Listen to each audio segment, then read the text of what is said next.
Mother, man. Hi, you're listening to Pete, Chris, Joey, and Tex. You're listening to the Heaven's Gate episode. Spreading faster than a case of the clap in a trailer court. Able to shatter eardrums within a 666-mile radius. A podcast more brutal than all the rest. It's murder! Metal! Mayhem!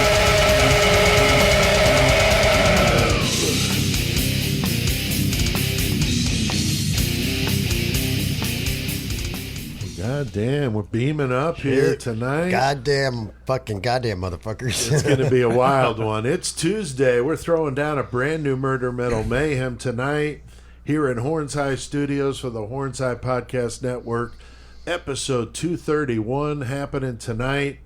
And it's a big moment here, Chris. This is a fucking badass motherfucking shit right here. That's I love right. this night. We got a very special guest here with us tonight. Very first time here, but welcome, Tex. In studio from Texas. What's going on, y'all? It's great to be here. Great Long to trip. meet you in person. Yeah. I figured while I was in the neighborhood, might as well come on and drop in. It's awesome that it worked out like this, dude. So, yeah, definitely awesome. And then, Stoked. Joey, you're over there in the 419. How's everything going with you, dude? Not bad. Hanging out in Toledo after being over in Illinois for a few days. Right. There you go. That We'll was, hear about that. Was that. the only thing. Yeah, that was the only thing that sucked, too, is like once I heard whenever Tex was coming to visit the studio, I knew I was already going to be at CDF the weekend before that, and there was no way I could get there. Right. I was like, fuck. I wanted to drive out there and fucking be with you guys. I bet you would have, too. That would have been Dude, badass. I actually thought about that, too. I'm like, I wonder if Joey's just going to surprise us and just show up down here or something. But I know it's not easy with life and bills and all that shit. So It would have been dope, though, if you were able to. That would have been yeah. badass. Fuck work, man. Yeah. So, so Tex, now that you're here at Horns High, is there anything that surprised you, or is this kind of like, I know you've seen lots and lots of pictures and some video. Yeah, I've seen pictures, man, but nothing beats the experience of being here. This is badass. It's a really nice studio. Hell yeah, dude. Oh yeah, Appreciate I mean it. we built it to accommodate what we were doing here, Chris. I mean, Right. you're the one that actually did the construction. Yeah, And had an artist come in here and paint and wanted it to look like 10 motherfuckers got hacked up in here, And it does. I think it Definitely, does. yeah. And the flame fucking goddamn wall into hell. So yeah, and of course Joey started coming out here during the pandemic full time, and so Joey spent a lot of time in here too. But it is an awesome place. And I'm very fortunate to be the caretaker of. He eventually, Joey eventually stopped hanging out rent free. Eventually, it was just like, yeah, he had to leave the nest. You know, Had to move on. leave the nest. So yeah, it's good to be here doing this one. And what shirts we got on tonight, there, Chris? What are you wearing over there? I got a fucking Gorgie, fucking the one that reminds me of our fucking Spike with the fucking all the fucking tentacles and shit. Oh, nice. Yeah, I see it. Fucking Gorgie, getting it. Fuck Okay, yeah. very cool. Tex, what are you wearing over there? It's going to be my lost classic for tonight. I'm going to be doing nice. that. It's Operation Ivy. Fucking Okay. A. We'll get to that. I don't know if any of y'all have ever heard of them. Yeah, I've never heard of it before. I definitely when you have. mentioned it, so that's Yep. cool. So you got an operation. I was a there. skateboarder, so I definitely. That's what's up. And then Joey, what are you sporting over there, dude? I got the official Chicago Domination Fest 8 T-shirt. That's Yeah, a brand new package. motherfucker. That's sick as fuck, man. Yeah, and they it's hard to see, but they look really good. And this is actually Miguel. He prints all this. He started a new apparel company, and he's nice. definitely doing some cool shit. So Yeah, Badass. that's fucking sick, man. That looks really good. And the hat to go with it looks like. Huh? yeah, this is my homies in Indiana, Between the Killings, who I've checked them out a couple times lately, but they got to play CDF also. That's BTK. awesome. And I got my Benediction shirt on. It's you're coming at me from a different angle, but it's I dug this one out. Been a while, and I was listening to some Benediction, so I was like, "There we go." That's my shirt tonight. So Fucking A, right. All right. Well, last week we had a good one on old Babyface Nelson, man. That crazy little motherfucker. The American gangster from the 1930s. Definitely a fucking maniac. wielding guns. Didn't give a fuck. Not giving a fuck. And Jeff Ignatowski was with us, which was awesome.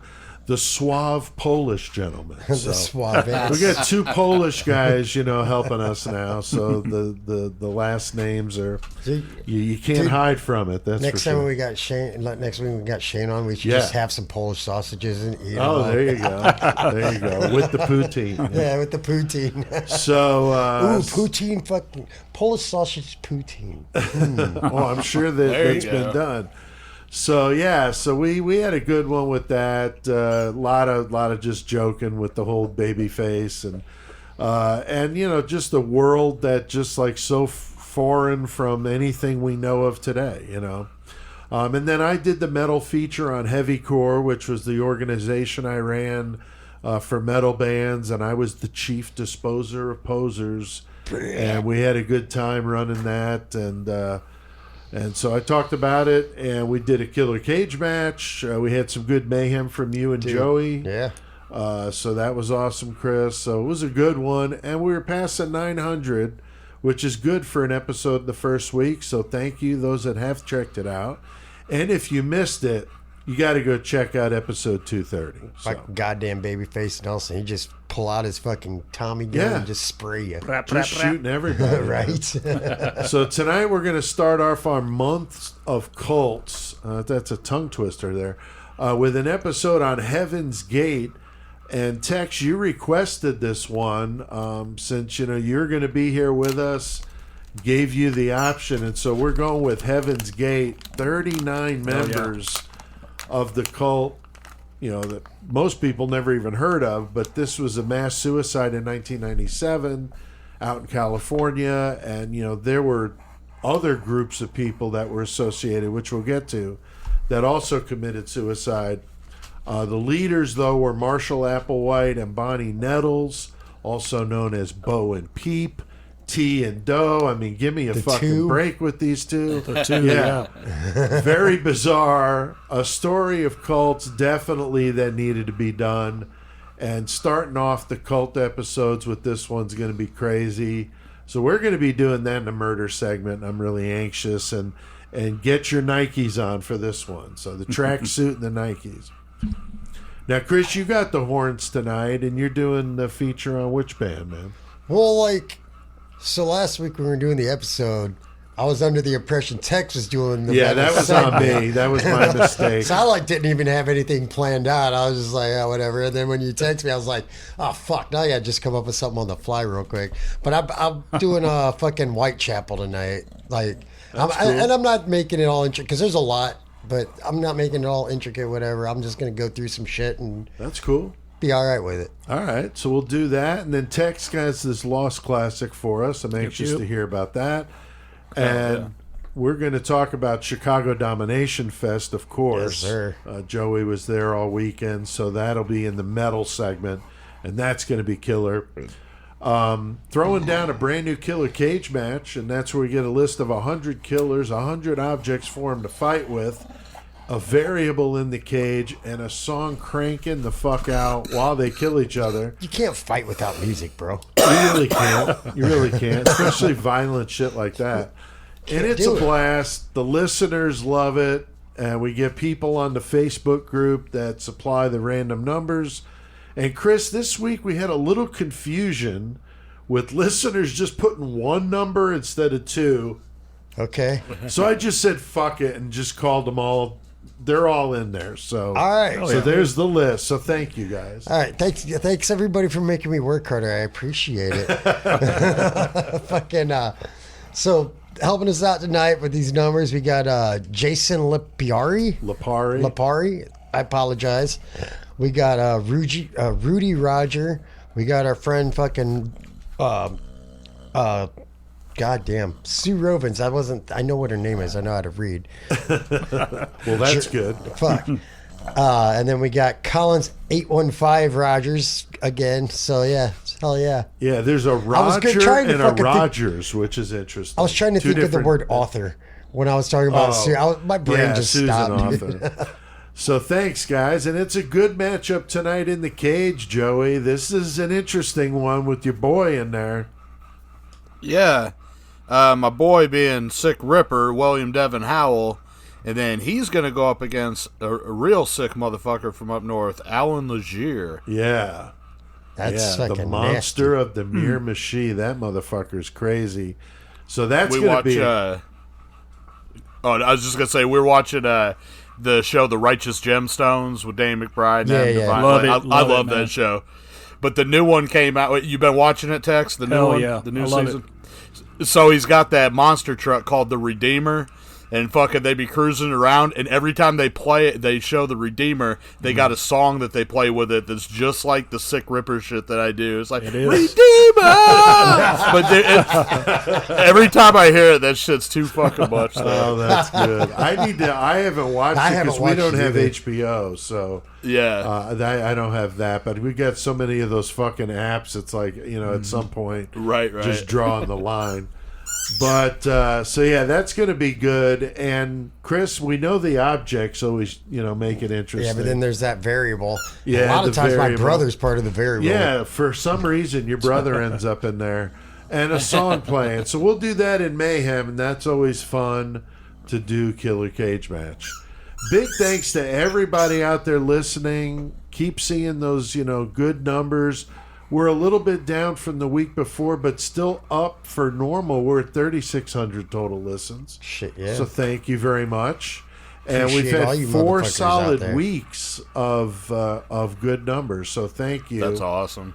And we appreciate it. And because of my appreciation, I've put together a bonus episode of me reading one of my new short stories called Chapel of Bones, and it's going to be a bonus episode on Friday, the day after this episode drops. So Hell yeah. you've got that. 666 Clubbers already got it, but the rest of you will have that Friday. So that's a bonus this week. And just to say, hey, thanks for all the listens. You guys are awesome. The top 10 cities listening, Tex. I thought you're here. We'll let you run them down if you want to. Sure thing. Number 1 is Chicago, Yeah. of course. Yeah. Number 2 is Austin, Texas. Shout out, ATX in the house. Yeah. Number 3 is Brisbane, Queensland, Australia. A Hell little yeah. bit of Mick influence going on there. sure. Probably. He's Yeah. fucking, the ladies just fucking loving it. Hell yeah. Number 4 is Phoenix, Arizona. Get it. It's Number probably 5. your fucking mom and dad, ain't it? Yeah, they're a few hours away, but Oh, they live in my Phoenix? sister lives in Phoenix. Oh, okay. Number 5 is Honolulu, Hawaii. Number 6, Vicksburg, Mississippi. Number 7 is Decatur, just down the road, right? Yeah. Fucking right. I thought I saw a sign for that. Hour south. Yeah. Number 8 is Taichung, China, or Taichung City in Taiwan. Fuck yeah, man. Hell yeah. Yeah, Taiwan, just killing it. Number 9 is Champaign, Illinois, another local. Nice. And number 10 is Vancouver, British Columbia. And that's Shane up That's there. Shane down there, yeah. A Hell little, yeah. little west of Shane, but yeah, I mean, that's awesome. But still, And the U.S. leads Like- the country's listening with 83%. but still having international like that, that's fucking cool. It's very Hell cool. yeah. And never then thought followed about by Australia, Canada, Taiwan, Germany, Brazil, Sweden, Ecuador, Malta, and Poland. So there's the Polish listeners Yeah. now listening to Shane and Jeff on Murder Metal Mayhem. But thank you, everybody, seriously. Make sure you check out that website, murdermetalmayhem.com, where you can get more info about the show and buy some merch and join the 666 Club and all sorts of cool stuff. Fucking yeah, go check out the site.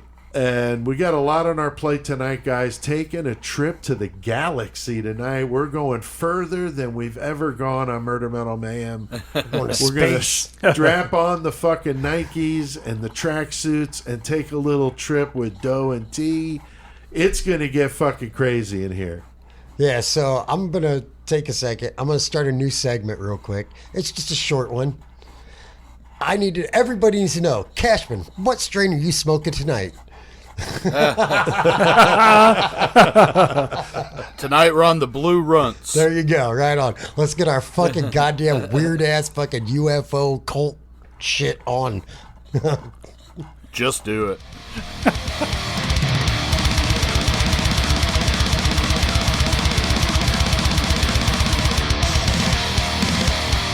Murder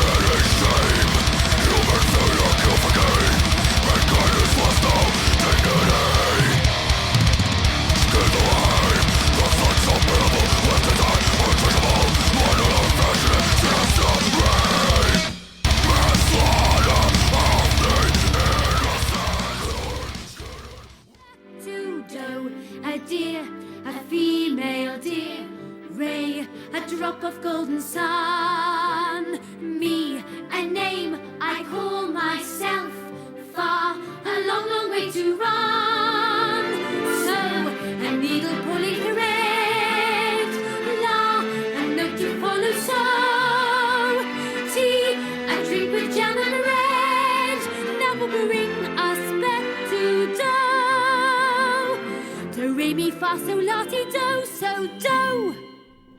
And there you go. A little song we've Recording all in heard progress. before that I thought would go perfectly with this. Yeah. Put us in that frame of mind. And before that, though, the brutal fucking band from Glasgow, Scotland, Man Must Die. Holy shit. Kill it, skin it, wear it. Definitely fucking badass. That's a badass song title. Yes, itself, it dude. really is. So those guys are wicked. And I'm doing an interview with the singer on Sunday. Joe. His name is Joe, another Joe. There you go. What happened to our Joey that we had? I'm not sure what happened to the Joey. That's I don't know if it fucked got up. put in the cabinets or what, but yeah, we be doing that on Sunday, and they're going to be my next band when I do my next feature.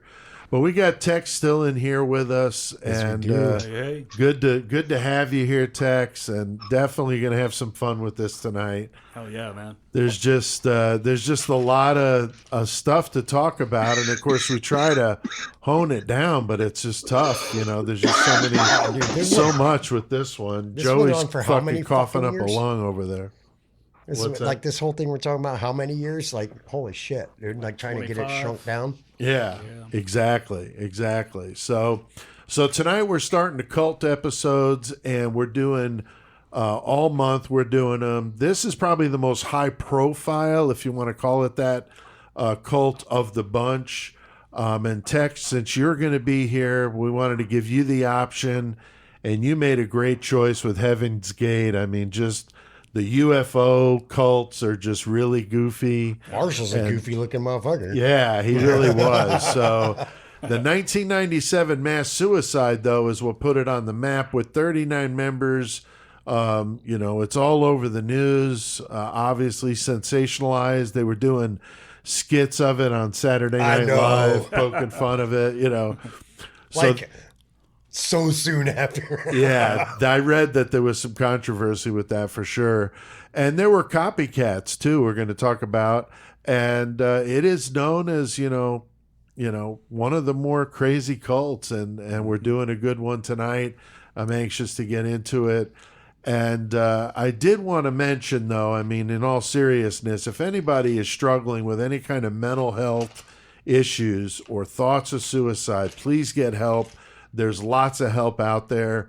So, with everything you could do today online, there's a lot of options. So get the help if you need it, please. Yep. Now, Tex, what was it, though, about Heaven's Gate that made you say, let's do this? Your first time here in the studio. Yeah. Well, I had just gotten back to Germany from Bosnia. Oh, shit. All right. And it was like, March of '97 when it happened, and we didn't have internet in our dorms or barracks or anything like that, and it was just becoming to that time that it was getting popular to do so, and it's getting affordable for the soldiers. So I got it, and first thing that pops up when I freaking log on, Heaven's Gate, suicide, mass suicide, San Diego, California, and then bam, that's all I was into that for. Shit, since they started it till they finished covering it, man. It was like 2-3 weeks, just bam, bam, bam, bam, bam. Like, Cable I'm TV, into nothing. this. Yeah. Hell yeah. Yeah, I mean, certain cases just kind of draw you in. I know I was like that with Murdoch. I was just sucked in big time to that one. But Chris, I mean, we've done some good cult episodes for sure. I mean, we did Manson and Jim Jones, Koresh, but what is it about cults you think that gets people's interest? The fact that this one person has like so much like influence, and I don't know if it's charisma or whatever, that they're able to get all these motherfuckers to just listen to every word they say and believe it. Like, oh, what he's saying makes fucking sense. I get that. Like, yeah, I don't understand what it is, but I just saw last night, I was like, looking for something. I didn't start watching it last night, but I was looking for something on Netflix to watch. There is a new series on Netflix called How to Become a Cult Leader. Yes. Oh, wow. Yeah. Interesting. So I'll if have to anybody check wants that to know, Netflix will tell you. Wow. But yeah, That's it's something I interesting. don't know. I think that's why people watch that shit. Though it's like, how do these fucking people have so How do much they win them charm, all? I mean, L. Ron so Hubbard much said, he everything. learned that, the how do you get rich? Is invent your own in religion. Invent your own religion. And that's exactly what he did. So it is a fascinating subject. And Joey, another good one. It's in that cult book you gave me. Jeffrey Lundgren, dude, that was a good episode we did on the RLDS. Yeah, that was a great episode. Go back and listen to that about fucking the killing of a family of 5 in Ohio. Yeah. That due to religious beliefs. Right. Lundgren also he was a preacher originally in the church that I grew up in, so that one was close to me. So I had been excited to do that case since I'd started talking on Murder Melon Mayhem with you guys. Right. Did y'all see Lori Vallow just got sentenced? I did see that. Yeah, Yeah, I she did see did. that. Yeah. Popped up last night. Yeah, that was good. And and I mean, what do you think, though, Joey? I mean, we've been talking about the impact that this had in the media, but, do you think a lot of our listeners are going to know all about these guys in Heaven's Gate? I'm sure. I mean, maybe not all about, but I'm sure the gist of the story is pretty easy. Yeah, the mass for suicide, most of people. course. Yeah, and plus, I mean, this was a story that was parodied in mainstream culture Right. and everything else. Right. So there were other reasons why it drew attention and kept it in people's minds. So whenever the end result happened with what did happen, a lot of people were already kind of familiar. It wasn't just like one that popped up out of nowhere for everyone. Some Right. people it was. Right. No, I agree 100%. So we all know, though, that cults need a leader. And in the case of Heaven's Gate, they had 2 of them. And the couple, what a couple they were, Marshall Applewhite and Bonnie Nettles. This is one of those cases where, the small things adding up, one thing on its own, maybe no big deal, but you start adding this shit up and it becomes this perfect storm. Marshall's the son of a Presbyterian minister, and he got into Bible prophecy at a very young age. He was a musician, a very accomplished musician, sang in like this orchestra, Right. and, very, very accomplished. And he gets, seemingly he's on track. He's like a professor, and he gets busted at the University of St. Thomas in Houston for having sex with one of the male students. Yeah, that wasn't cool. No, and at that time, definitely very frowned upon. So he was out of there. They said for health reasons is why they fired him, which I thought was kind of funny. Again, back in that era, that would not surprise me. His marriage, though, falls apart. He got married, had a couple of kids, and so now he's divorced, and he meets Bonnie, and they kind of hit it off together. So Tex, the Bonnie was kind of coming off a divorce of her own, right? Yeah. Yeah. The way they met is, well, there's several stories about how they met. Right. One of them is he says he was visiting somebody in the hospital, and Bonnie Nettles came in the room, and they just kind of hit it off. There's one story where he's in the hospital. Right. He's a patient, and that's Yeah, his he's the nurse or patient. whatever. Yeah. Oh, And then okay. I heard one story from a reputable magazine. I'm not going to say the magazine's name, but that they were both admitted to a mental institution, and that's where they met. Was Oh, both wow. being patients. Yeah, they were Interesting. both being No shit. patients in a mental institution. I could I kind mean, of that side makes a with lot that of one. fucking sense, honestly. Shit. Yeah, So yeah, interesting. Okay, yeah, she started reading like tarot card readings for him and stuff like that. Right. And she had been told before that she was gonna, through a tarot card reading, that she was gonna meet a mysterious guy, and it turned out to be Herf Applewhite. So right. yeah. Interesting. And she also said that her meeting with him was foretold to her by extraterrestrials. Yeah. Right. And right. they also believed they had met in a past life. So they were into a lot of this, very new age stuff, for lack of a better term, that attracted the older hippies, coming out of, Vietnam. People were really kind of looking for religion. They were, people were tired of all the turmoil, the 60s, the riots, all that shit.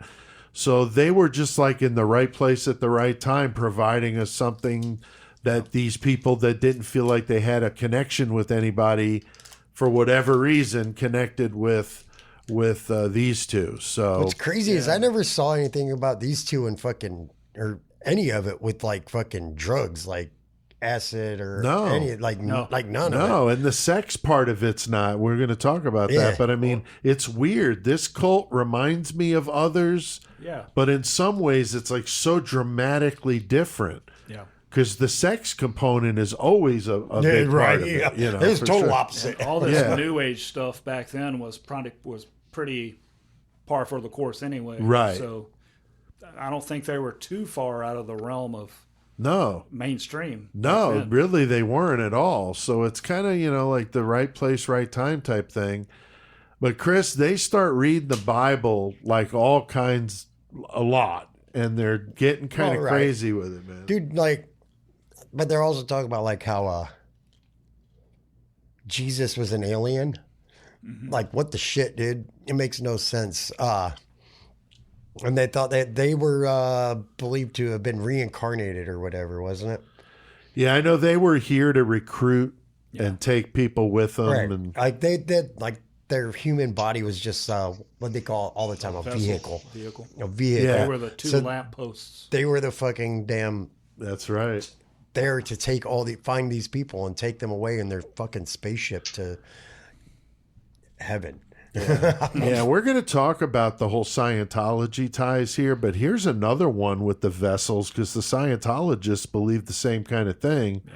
When you leave the world, you're just leaving your vessel for something else, and then they reincarnate as a baby. It's we've already done that episode. I'm just saying there's a lot of similarities I see to it. And then Joey, they start to, get putting the word out. They're coming up with these pamphlets. Man, what was going on there? I mean, this is how all of these things start out too. They're just trying to get the word out about what they're talking about and what they're doing. And the pamphlets are, showing the second coming of Christ, and he's going to come as a Texan. Because of course he is. Yeah. I mean, he's right here. Yeah, we got Tex. Tex up in Dallas. Different Tex, apparently. Yeah. Old Marshall was from Texas. I mean, it seems like it seems like, so you got Jim Jones cult, and whenever they were in Indianapolis and they were passing out their pamphlets, that was a little bit different because they were really trying. In my mind, I think at that point they were really trying to bring about awareness of the social injustices and give people an opportunity to come and join in like-minded thoughts and hopes for a better future. Where in this, you have to wonder if the way they designed the second coming as the Texan to obviously resemble Applewhite after a while, if this wasn't a little more premeditated in their malice of what would go down. Oh yeah, dude. I don't put it past them at all. And it's just like bands hanging out flyers, they're passing out pamphlets and trying to win people over, and Marshall's the front man, very charismatic. She's kind of the behind the scenes type of deal. And so yeah, that was their shtick, so to speak. They're also referring to themselves as the two, which is just fucking strange. References to two witnesses described in the Bible in the book of Revelations. And then they grow into the UFO too. And, at a time when science fiction was very fascinating, people were really into the alien stories, and Roswell happened, and you got the science fiction in the 50s and 60s and into the 70s. So people are into that kind of stuff. So they kind of coupled religion with the extraterrestrial space and all this, and drew in some people that were into that stuff, and they happened to find a good mix of it, kind of like L. Ron Hubbard did with Scientology. and came up with their own version of it, in my opinion. And people were drawn to these two. And they it kind of would be Scientology before Scientology a little bit. Well, Scientology was in like the 50s. I Oh, think. was it? Yeah, Okay. when he wrote Dianetics, Dianetics. yeah. But so yeah, this would have been before Scientology would have been first. That's why I think that's where he got the idea. But they would say that they were murdered, resurrected, and going to get on the spaceship, and they referred to this as the demonstration in their talks that they would do. Now, Tex, I thought it was interesting that Marshall's a big fan of science fiction, as I've been alluding to here, and I'm wondering if you agree with, because I know you know about that too. Do you see a lot of similarities? Do you think maybe he got the idea? Because he was into science fiction, so he would have maybe read L. Ron Hubbard. It on the surface it seems like Scientology, and they may have gotten the base idea, but from what I heard and what I read, it was a combination of 2 books and Star Trek. Lots of Star I Trek. did see Yeah. Star Trek too. One of the books I can't remember the title of, but the chief one he got most of his ideas was Chariot of the Gods, and everything we just talked about them being lampposts, the demonstration and all that stuff. That's where all that came from. Really? Yeah. Interesting. And that was a science fiction, religious type of mashup book Right. back in the 50s, 60s. Right.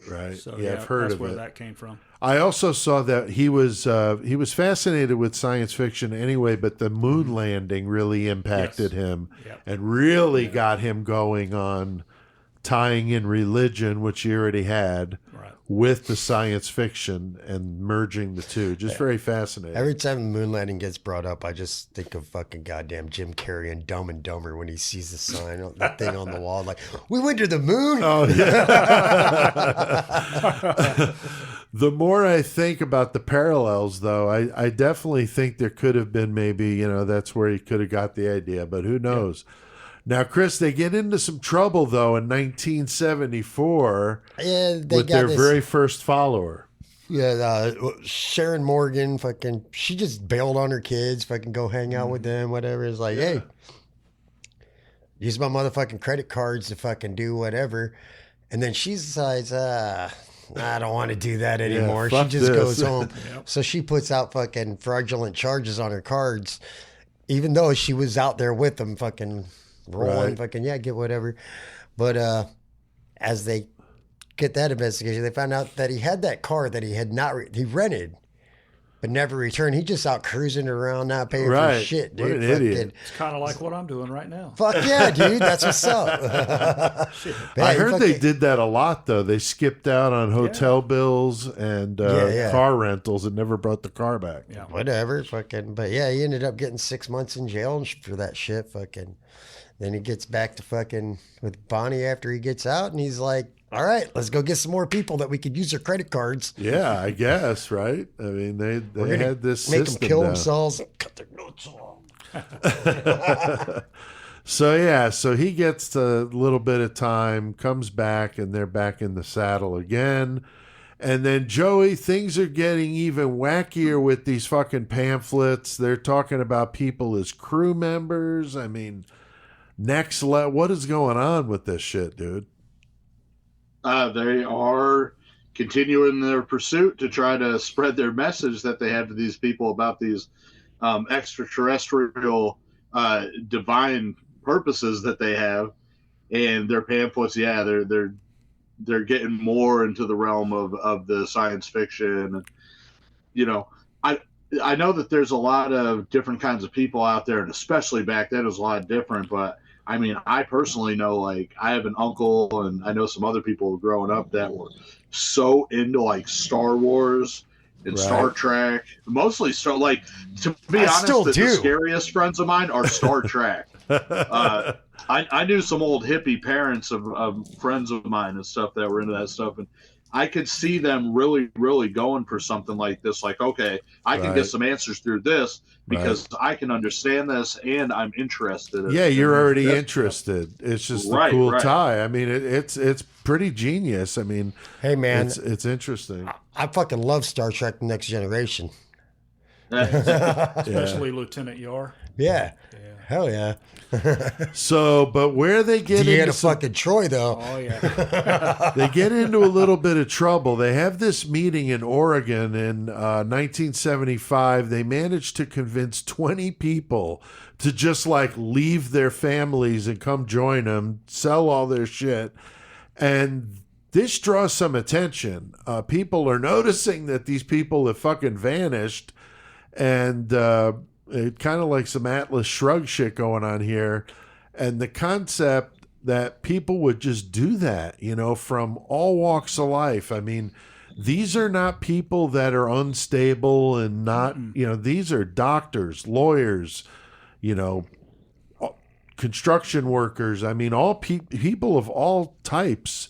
We've seen this over and over again. Branch Davidians were full of lawyers and doctors. I mean, it just seems out of the realm of possibility because we've never been subject to that, you know. But obviously something happens, and it's got to be the charisma. And I think also, you know, maybe Tex, do you think it's somewhat with vulnerability? I mean, is it like they just picked the right person that's in some sort of transition, maybe struggling with something? I don't know. What do you think? Yeah, I was reading. There's like 4 different steps of them getting their hooks in them and pulling them in and keeping them.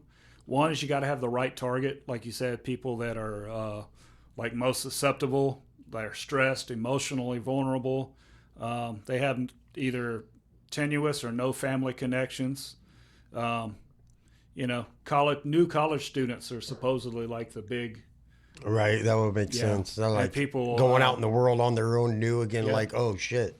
And surprisingly, really smart people, like you said, doctors, lawyers, and stuff. Yeah. The next thing is love bombing. They flood them with affection, Right. flattery, validation. Then the next thing they do is isolate them. They keep them from people like their families and friends and stuff. Yep. And then Yeah, they're after good that, for that. Yeah, after that, they keep control of them. And one way that Heaven's Gate did it was they assigned those like battle buddies. I forget what they called them, but Right. they made them hang out and made each other accountable Right, to for- your battle buddy. Yep. Interesting. Yeah. Interesting. Getting a little basic training on them there. Hey, man. So yeah, it's just fascinating how these guys get people to do this shit, like we've been saying. But that incident in Oregon, though, that got them some attention. CBS News National, Walter Cronkite's talking about it, and that's getting the word out to an awful lot of people. And these 20 people just fucking up and fucking left. And this caused Marshall and Bonnie to kind of go underground. You know, they didn't want all the publicity. They were trying to lay low.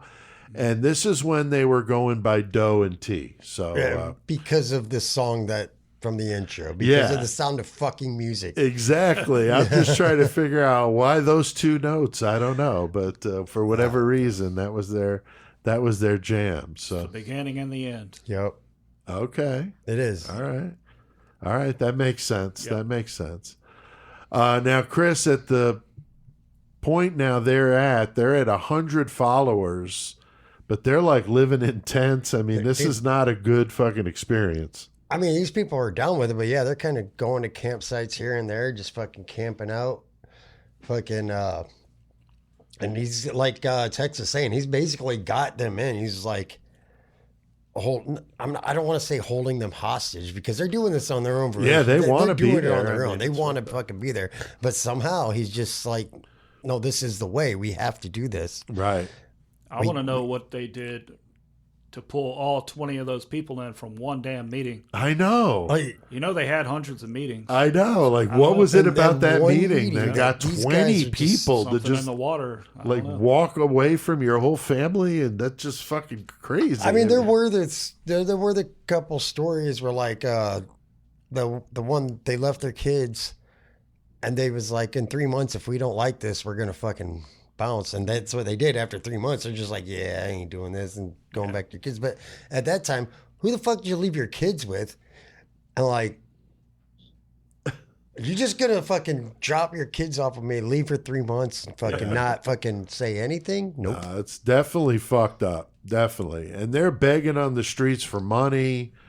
I mean, it's amazing they had 100 people living like this, to be honest with you. But they, you know, they were living in tents. And I mean, I did that shit in the Army for the 3 short years I was there, and I don't want to ever camp again. I love camping. It just broke me of ever wanting to go camping again. I'm with Pete. I was going to never wanna ask do it you. again, man. Fuck that. Yeah, and I mean, you did it a how lot long longer were than you I in? did. I was in for 9 active and 3 in the guard. Yeah. Yeah. See, I was only in for 3 years, and a third of that was on medical, you know, because I got hurt. So, Did you ever sleep in a Bradley? oh yeah, Oh man. yeah, that's the worst. So I did it, and I don't want to camp ever again. But Joey, they didn't start out as Heaven's Gate. I love the first name they came up with. Right. Is like, can you come up with a more confusing, fucking hard name to remember? Yeah, they had 2 pretty classic names before Heaven's Gate. The first being Him, or Human Individual Metamorphosis. Right. That's fucking great. And then their second one was TOA, which was Total Overcomers Anonymous. And yeah, both of those wow. names are just like, what the hell? Yeah, it's pretty stupid, man. I mean, the hymn makes more sense than the Yeah, fucking... the him, I get it, you know, but it's like human individual metamorphosis, you know, like, what the fuck, you know? Try to tell somebody that on the street, they're like, yeah, get the fuck away from me. But yeah, I mean, he's writing, he's merging science fiction with religion. He's talking about he's a descendant of Jesus. I mean, this is just getting wackier by the minute. He believed he was. I wonder if he used psychedelics at all. Maybe in those meetings. Dude, where he that's got what that I'm sort of saying. stuff. Like, I didn't but- see anything about I any didn't kind of see drug any of that usage, but- either. At least you could blame it on that. Right, you know, it's like, all right, these motherfuckers are just fucking tripping balls. out I of get their it. mind. Well, but most of those Star Trek nerds and stuff like that, though, they were like just really, really straight edge people. Right. Right. So yeah, I don't know, unless they got given something unwillingly. Right. It's It's just getting, which is it's possible. a weird situation. Yeah. Yep. It is. And he's saying he's the present representative of Christ on earth, is a direct quote. It's interesting, though, how these cult leaders have these grossly inflated views Right. of themselves. It's like, I am the all-knowing. Yeah, Jesus you're talks God to or me, Jesus or fucking- some equivalent to that. But it's fucking crazy. The fact that they're able to convince these others, though, is really mind-blowing to me. And we talked about the charismatic. They're good in a one-on-one situation. They're good in a crowd. I mean, they're like the fucking front man in a rock band. You know, they're fucking running the show, and people are drawn to it. You know, I mean, it's How wild. much is religion partially to blame for this? Also, because at Yeah. that time, everybody's believing that there was going to be a second coming. So that gives people the reason to look at people like they possibly could be it, Right. because the studies that they've had their whole life and their belief system has told them you will see a second coming around 2000. You know what I'm Yep. saying? The Right. millennium. Yep. So, I mean, for the millennium to be coming up, people were probably even more susceptible to believe that, oh, maybe this is the guy. Oh, this dirty hippie that did and was in prison for 30 years. You know what I'm saying? Yeah, Right. Yeah, I'll listen to what he has to say because it could be him. I don't know. Yeah, exactly. No, it's definitely an interesting idea here. But Tex, he believed that the body was a vehicle that was possessed with some alien spirit. I mean, what was the deal with that, man? Oh man. I guess him and Bonnie, they believe they were like the 2 lampposts in Revelation, the ones that had visions and all that. And to quote Pink Floyd, really, I think they were 2 lost souls swimming in a fishbowl. They were definitely made for each other. Yeah, I agree. Yeah. But it was like a platonic type of Yeah. relationship, though. Yeah, they didn't Well, fuck. he was bisexual and struggling with his own thing, I Right. think. And I Because think he had some really bad relationships, and I remember I read Yeah. something where he told his friends, I just don't want to deal with this anymore. I think I'm just going to abstain, but I want a mate, right. but I don't want to deal with all this bullshit, you know? So it was just That is like the weirdest thing to not perfect want to for do. each other. Yeah. Yeah, I mean, it's definitely very different. I want but- this chick here, but I don't want to fuck. Yeah. Like, that's so weird, I dude. think one thing about those two is I think they believe the shit that was coming out of their mouth. Really? Oh, I don't have no think- doubts they yeah. believe that at all. Because money, Yeah, I don't think was really an issue. No, that would be the big Yeah. difference between them and some Scientologists, which that was all orchestrated for a money, Right. source. These guys are just like, These people were really into this shit. I agree with you, dude. Yeah. I agree with you. But he said that T was the God the Father or something like that. It gets very confusing. But I just wondered if you thought, there was more to it than what they said, or if it was truly a platonic type situation. They're not having sex. They're just a couple, Yeah. but they're more friends than doing anything. Yeah, I just think they were partners in the cult. Yeah. It's That's crazy. And the fact that they truly were believers in this, it makes it even weirder, dude. So they are roaming the U.S., preaching their message of humans as false gods and beliefs about using the sun for meditation, healing, and all this higher level metamorphosis talk. I mean, definitely, preaching to, the former hippies, the outcasts that haven't been able to find a religion that works for them.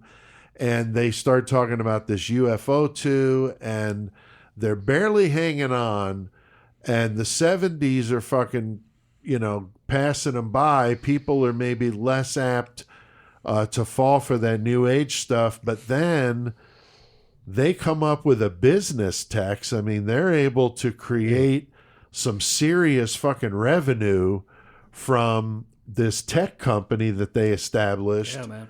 to create websites and shit for people. I mean, Yeah. obviously at a time when nobody knew how to even do that shit, Yeah. 70s and 80s. That's when personal computing and business computing started. Yeah, perfect timing, man. I forget when the internet was created, but I mean, it was sometime in the 70s. I can't remember. right. Right. Really, it just became like commonplace in the early or the late 80s, early 90s. So, yeah, World Wide Web. They started fixing their own- computers, making websites. Just creating a. Which is crazy that these guys they're living in the woods and shit in tents, and they're making fucking websites Right. when the internet Yeah, first what a came out. perfect time, because they what? were destitute. And Joey, what kind of cash were they bringing in? Didn't you say something? earlier? Yeah, they said that their revenue at that time was touching at about $450,000 a year. That's Wow. fucking And ridiculous. that was just through that. So I don't know if they had their hands in any other kind of Right. operations where they were getting, unchartered money or whatever the hell. But See, I'll Right. give them that. At least they're fucking doing a business and getting their money and not Yeah. just taking And it this- from people. and this is back then, so it's still not like a really huge business, but it was still definitely lucrative for that time. Yeah, Oh, yeah. definitely. Legal Like business. Like 400 some, 450 some of in the these fucking churches- early 90s or late 80s or whatever. What is that now? Yeah. Fucking yeah, but how much does a fucking does a regular church bring in every fucking weekend? Right. Or some of those big ones. so goddamn much. Look at the Millions. That's what I'm righteous saying. gemstones. Exactly. And to me, this is exactly what these people are doing is a lot like what people that go to church do every week. So I see parallels with those. Some people just claim that they're doing it right, or Right. I don't know. No, I hear I'm what not trying you're to saying. get into all that, but No, I I'm hear just what you're saying saying, that dude. religion in any sense is usually a money-making venture in some aspect. Yeah, I agree to some degree for sure. Now, Chris, they become reclusive and Yeah. they stop recruiting altogether. They're basically fucking for basically the next 20 years they barely fucking show their face, but they're doing their things. But they got all these fucking rules now, Right. which aren't fun fucking rules. I mean, not that rules are fun all the time, but just saying. Yeah. But they can't fucking do any drugs. That's bullshit because I'm about to do this shot.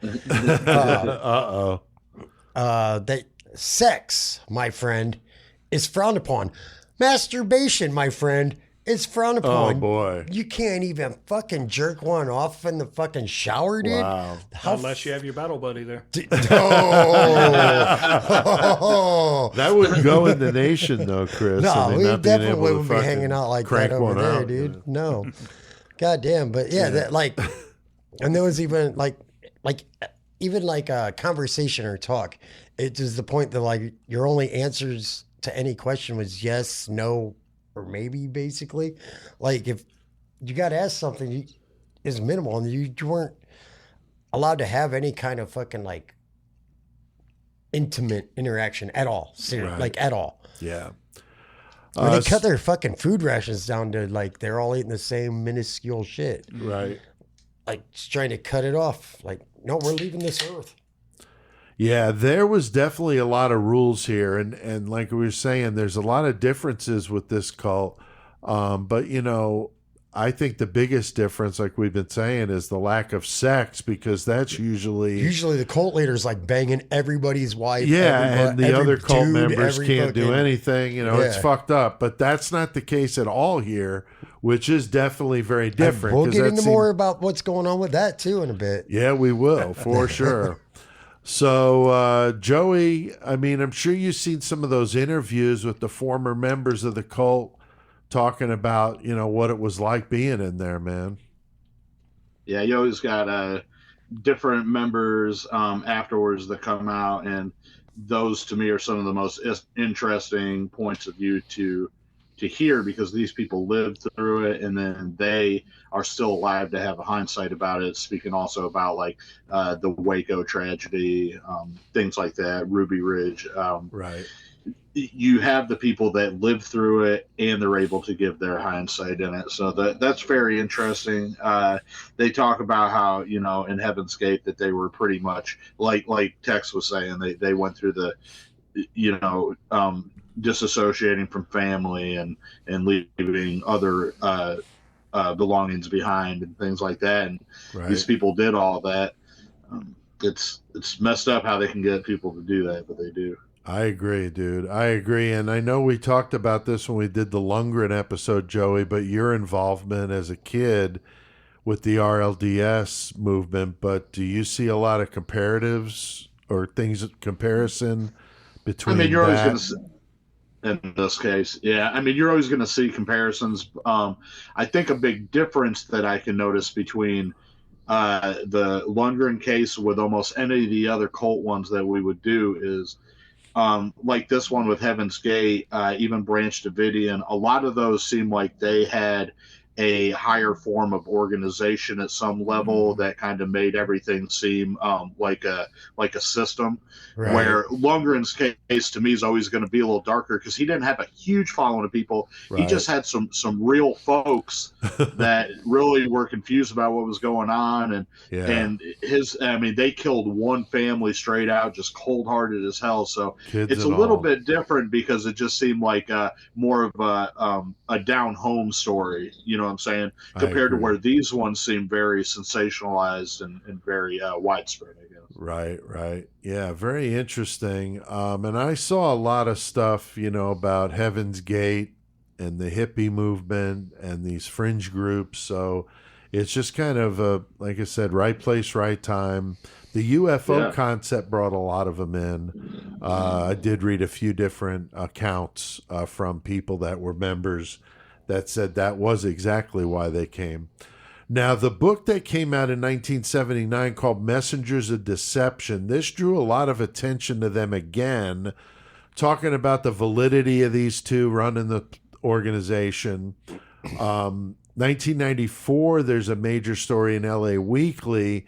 Now, this is around the time when they became Heaven's Gate. And Right. that was around the time when they were doing the internet stuff. I mean, leading up to this. So when I mentioned the internet and the tech stuff they were doing, I mentioned it a little earlier in the timeline than I probably should have. But that would have been around this time. They were really all over the news here with this LA Weekly piece, and now other radio and TV shows are picking up on it. And Coast to coast. Yeah, the cult phenomenon, comes up and people start talking about it, and people are noticing, and but nothing really seemed to happen, so to speak. And Tex, old Bonnie, known as T, what happens to her, man? She leaves her vessel? Yeah, she left her vessel. She got sick with liver cancer. She had an eye taken out. I was going to say, didn't she get an eye removed as well? Yeah. Oh, wow. And then she went to the hospital and with some abdominal pain, and they x-rayed her and found out her diaphragm had been pushed out and was pushing her rib cage out. Oh, wow. And it was a tumor pushing that shit out. Oh, my gosh. Yeah, she was in like stage 4. Wow. So, yeah, she left her vessel. She died. That was a vehicle. I don't know. I'm just talking shit, dude. Hey, once I start drinking, I'll just ramble. Oh, that's all good, man. Yeah, she. Yeah, but this is a huge point of this, though, because once she passes away, they weren't supposed to die without getting on the vessel. Right. That was the whole idea. Yeah. Or not getting on the vessel, getting on the UFO. So now that she has passed away, now he's got he has to fucking re-explain himself. Right. Yeah, he convinced the rest of the group that she left her broken vessel behind, me with air quotes. And then he had her body cremated and her ashes were spread somewhere in Texas. And then probably at your house. It might have been, man. It might have been some strange shit going on around there. Right? And then old Herf, he explained to the group that Nettles had left because her work was done on this level, but that he himself still had more that he had to do. Yep. And then Applewhite also said that Nettles would continue to help them from the next level. Yeah, it's amazing how they could just talk their way out of it. I mean, if you're like an L. Ron Hubbard, an author, I mean, I could come up with shit, like I could see coming up with these stories. So, I mean, it's amazing with this guy coming up with another, could you imagine if you could just twist? Be like, yes, officer, I am drunk, but it's because Jesus told me to. That's why I drove this car. Oh, it's like those sovereign citizen videos. My wife watched those. Oh, my God. Those people are fucking wacky as hell. Well, see, you weren't drinking. You were drinking water, and Jesus turned it to wine. See, it wasn't even my fucking. It was divine intervention, man. Yeah, there you go. Wasn't this a point here though that whenever she passed, that he started telling the members of the cult that she had voluntarily wanted to leave her vessel because her time was done, as you were saying. Right. And what that did was opened. In his teachings, this is from what I gather, is that he taught them that it was okay to commit suicide to get to the next level, and they wouldn't be held against them. So this is where the whole beginning of the suicide thing basically opens up. Yeah, because inside of them was a fucking alien. They were just in this human suit, basically. Yeah. Like that body that you're in means nothing. Is basically what it was. That's interesting. I mean, it really is. But then, Joey, what's the deal with Doe convincing some of these other men to get a little crazy with the scissors there? Oh, man, let me talk about that. Oh, is it Chris? Fucking, yeah, sorry. Like how we've been, like, how they're Chris likes talking about dicks more than me. I fucking love talking about dicks. I talk about yours more than anyone else's, just so you know. Oh boy. But so like fucking Marshall being Marshall, fucking Applewhite, he doesn't know how to feel. I feel like he didn't feel out about his own sexuality as well. Because he had that situation in the college, and so now he's like, I just need to numb myself. I need to go to space. I'm going to take people with me to space. But he decides, you don't need your balls. And there was him and what was it, 7 other people. They found a fucking doctor in Mexico. They went down and had their balls surgically removed. They got castrated for real. I'm like, Cracker, I'm scared to get goddamn vasectomy, dude, let alone get my fucking shit cut the fuck off. Yeah, that's pretty bright. And I wondered if Michael had ever contemplated doing that, going down to Mexico and getting his balls cut off. Man, he thought about it once, but he was like, no, fuck that. I got big ass balls. Fuck I mean, it. if we got a GoFundMe together, I mean, maybe we could send them down there. I don't know. Nah, I wouldn't. But do yeah, that no, to Michael. him and, like I said, was it 7 other people?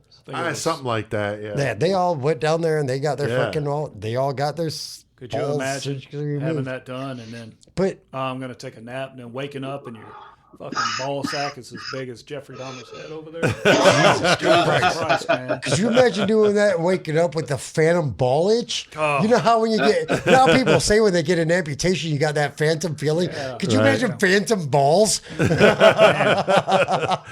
Joey's But- talking about balls over here, and he's getting a little fucking riled up. Wait for the McCormicks to come out. But I did read somewhere that fucking like Applewhite was the only one out of all them surgeries that had complications from the surgery. I did like see was that, in yeah. pain, Yeah. like in pain Yeah. all the time. Serves after he him got, right, man. he was the only Fucking one fool. in pain.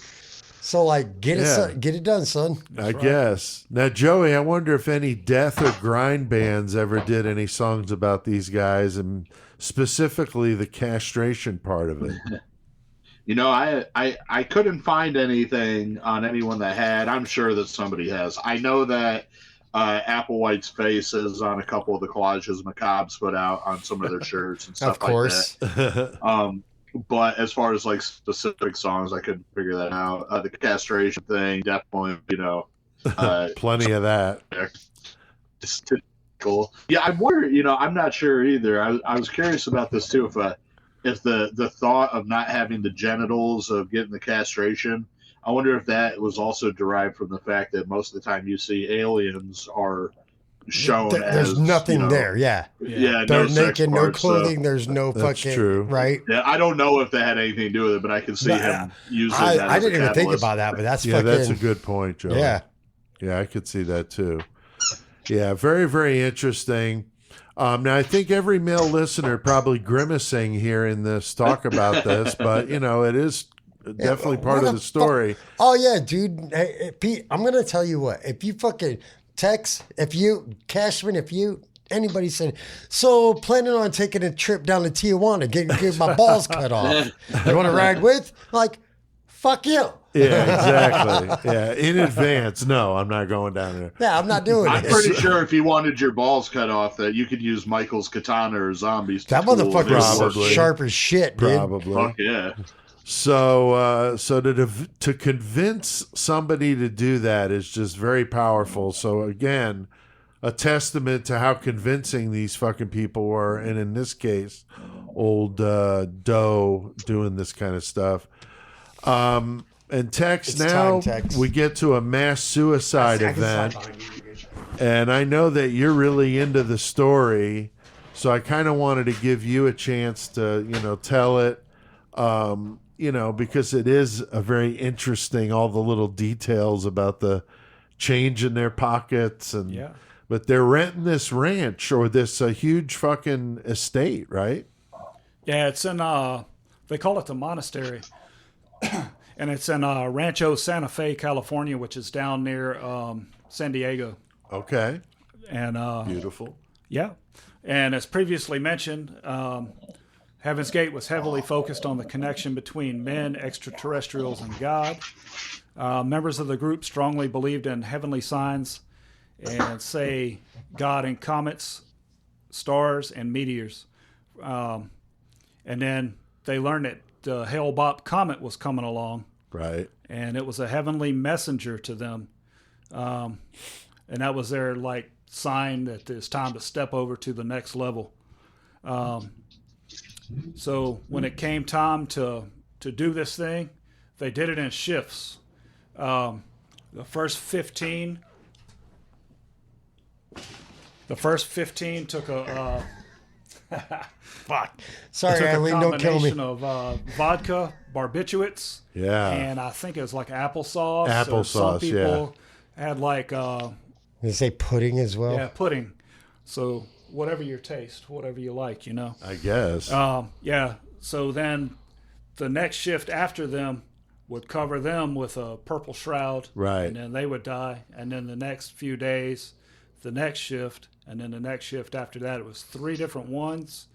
And it was 15 the first day, 15 the second day, and I think 39. 9 the third day. Wow. They all had money in their pockets, Right. a $5 bill and 3 quarters to pay Bus fare. whatever tax. Or Yeah, so whatever. they didn't get stuck without a ride or Yep, something. so they didn't get stuck without a ride. They all wore all black Star Trek themed outfits, and they had made patches to go on the shoulders. Yeah, wasn't said- it the action? Didn't it say like Heaven's Gate away Heaven's team? Gate away team. Yep, there you go. They also wore Nike Decade sneakers. Decades. I'm not sure what. Yeah, I wondered about that too. No, Not dog. sure why they chose that. After that, Nike discontinued them shits, dude. Like after that happened, like nope. I saw the Get some of sales those- exploded for a while, but then I Yeah. didn't realize they stopped I it. was listening to something, and right now you can get a pair of fucking Nike, the black Nike Decades from that time period for about $6,800. Yeah. Oh, yeah, I'll pass. Too rich for my blood. I'll pass. Yeah, but each body was neatly placed on a bunk bed, covered with a blanket and that purple shroud. Because that was her favorite color, was Bonnie's Purple. favorite Well, color yeah, was Bonnie's purple. favorite color was purple. Yeah. Yeah. And they put a bag over their head too, right, Ted? Yeah, so they would So they make drank sure- this shit Yep. and then put the bag over their head, laid down, and I'm just gonna give them suffocated. props for at least getting drunk before they died. Yeah. Yeah, because they had to chase it with a shot of vodka. It's Right. Yep. Oh wait, only one shot? just one. That's a Yeah, pussy that's ass all shit. they got. Yeah, that's definitely not nation. Yeah. That's definitely not nation. So on March 26th, the police finally raided when they got like a what do you call it, an anonymous tip. They went in there and they found 39 bodies of men and women. Most of them were women. I think it was 19 women and I think it was 21 women. 21 women. Yeah, I 21 believe women? so. Okay, and the rest were men. And they had been in there for over a week. It was like, was it over a week? I thought it was like 4 days, but still, either way. Yeah. Upon hearing news of the mass suicide, additional cult members would kill themselves, the copycats, and there were more copycats after that. And then a few members of Heaven's Gate survived, and some exist today. And they've, all those interviews that we watched, that Yeah. Sawyer guy, and Right. all those. Yeah, those are fascinating, man. And even one of them was one of the dudes. Was it one of the fucking interviews that one of the dudes that fucking went and got his balls cut off as well? Yeah, but He was one that He- didn't go. Yeah, he didn't There go. was one guy that didn't go. he went, and there was 2 of them. It was him and another guy that were up to go first, and they drew straws. And he's the one that didn't get the lucky straw, I guess. Wow. Or he got the lucky straw. right? Yeah, for sure. I mean, mean- are you just sitting there in that moment, and are you just like, you know what? This is fucking ridiculous. This is insane. Yeah, like Yeah, you're what- sitting in the waiting room I reading fucking People magazine and go, "What the fuck am I doing here?" Dude, and even, like, fuck you, dude. Even as far as I the got suicide, $5 and 3/4. I'm out of this bitch. right, you yeah. know. even as far as the suicide, you're just sitting here watching all these people I fucking know that's like Jim eat this Jones. I fucking mean, how the fuck applesauce or whatever. do you and they're stand fucking in dying, line putting for a bag over hours their- and Now I watch gotta- people die? Right now, I got to take this bag off your Did y'all fucking see head the- and clean your body up and fucking like. And you're just gonna keep on going with this fucking situation, like, oh Yeah. wait, that's gonna be me. Yeah. For Did no, y'all see the video they made beforehand? Yeah, I've Saying seen- goodbye I to watched- the families and all Yeah. that shit. yeah, I watch. Like, wild, man. it is. It's creepy, man. Wild. Really, really creepy. Now, I remember when this happened. It was right before I started doing Low 12 in 1998, so a year after. But surprised I never wrote anything about it specifically because it gonna was a ask. fucked up one. I never did either, but I was familiar with the story. But Chris, what about you? I mean, I do not. a I'm little not younger gonna than lie. I me, don't but- remember when this happened. I didn't. I lived in fucking rural ass fucking country ass shit. Right. Didn't have fucking satellite TV where I live. We One didn't watch room kids. schoolhouse with Yeah. the fucking tablet. Like 100%. No, literally, the house I grew up in outside of Fairbury was originally a one-room schoolhouse. Oh, nice. So you're not off. Like, you're 100% correct. You are 100% correct. Okay, all right. But yeah, we didn't. Obviously, it had been converted and added on to, but the original structure, yes, it was. Wow, that's funny. I don't remember that. I was 19 at the time. I was doing a lot of drugs, fucking working on drugs. But I don't remember when this happened. No, I don't. What about you, Joey? Do you remember when this was going down? Yeah, I remember the event and the image of their legs on the cots with the Nikes on, like the famous picture or whatever. Yeah. But that was like one of the first things that came out, and it came out in the tabloids and all that stuff. And for whatever reason, that picture was just always super creepy to me, and it stuck with me after that. So I think that more than anything, even more than the case itself, probably, I remembered. No, I agree, dude. It's just creepy. You know what I was curious about, too, is I didn't really look into it, but in the Heaven's Gate suicides and in their cult itself, there wasn't any children of any kind. No, there wasn't. None. Did any of these people have kids? Yes. Did they just leave them? Oh, okay. They okay. left them with family members or Applewhite whatever. had kids, fucking, and then we were talking about that earlier. Bonnie's Motherfuckers daughter. are just leaving their kids. Oh, yeah. Yeah, Bonnie's just daughter going. didn't even know she was dying. That's fucked up. She was just a few hours away. Yeah. and Yeah, didn't get Bonnie's to see her daughter in that mom. one interview, she's like, "Yeah, I didn't even know my mom was dying. she died and I didn't alone. even know until like what'd you say, like months after she was Yeah. buried or whatever." Yeah. Like, Applewhite sent her a video or a tape Yeah. or something. Yeah, Yep. it's fucked And up. that's the sad part about this too, is unfortunately, like, if there had been children involved in this story would be even more infamous. You know it would yeah, be. that's true. Which is a sad situation, but that's a big reason why Waco, and Guyana, because you see and you feel the Little fact kids. that there's children in Right. these getting killed. Yeah, that's terrible. Yeah, for sure. But the fact that 39 people did this, definitely unbelievable. The whole thing with the Nike decades I mentioned caused a spike, and I didn't realize that they discontinued them. yeah, The cults usually focus on, some sort of impending doom or cataclysmic event. Oh, like there we was were talking one with the millennium apparently. and And the comet coming. I think 3 years after this was fucking Y2K. Some Right. Yeah. like Oh, yeah. I mean, Koresh was doing it around the same time. So all this shit was going on around that because, people, tend to gravitate to that and then they want an answer. And these people are very convincing and obviously give them the right answers, and convincing people to just drop their lives and leave their families and kids and everything is just so fucked up to me. But they obviously do it. And some of them got very wealthy from doing it. But in this case, I mean, I think these people were true believers in whatever warped shit they were believing in. And, it's like it was all on their own fruition. They just like about it. they're connected with them. So, Tex, I did see that there was the copycat. You had mentioned that earlier. There was one in Marysville, California that I saw. Yeah, it seems like it happens a lot, especially when it's like a celebrity or a cult like we're talking about, or Right. whatever. Hearing about a suicide seems to make those who are like really vulnerable feel like they have permission to do it too. Right. I remember when Kurt Cobain, back in when he took his life, 94, was it? 94, yeah. There was a big uptick of like successful and attempted suicide. Right. And, so it's really sad to think about, but It is. it's just human nature, I guess. I don't Like know. even still, Yeah. is it Trevor Strand for fucking Black Dahlia. Dahlia murder? That wasn't that was what, a year ago maybe? Yeah. Was that a suicide? Yeah. Oh, Yeah. okay. I didn't know that that's what it was. Wow. And I mean, this guy, the one in Marysville, left a note talking about that Hale-Bopp, comet, Yeah.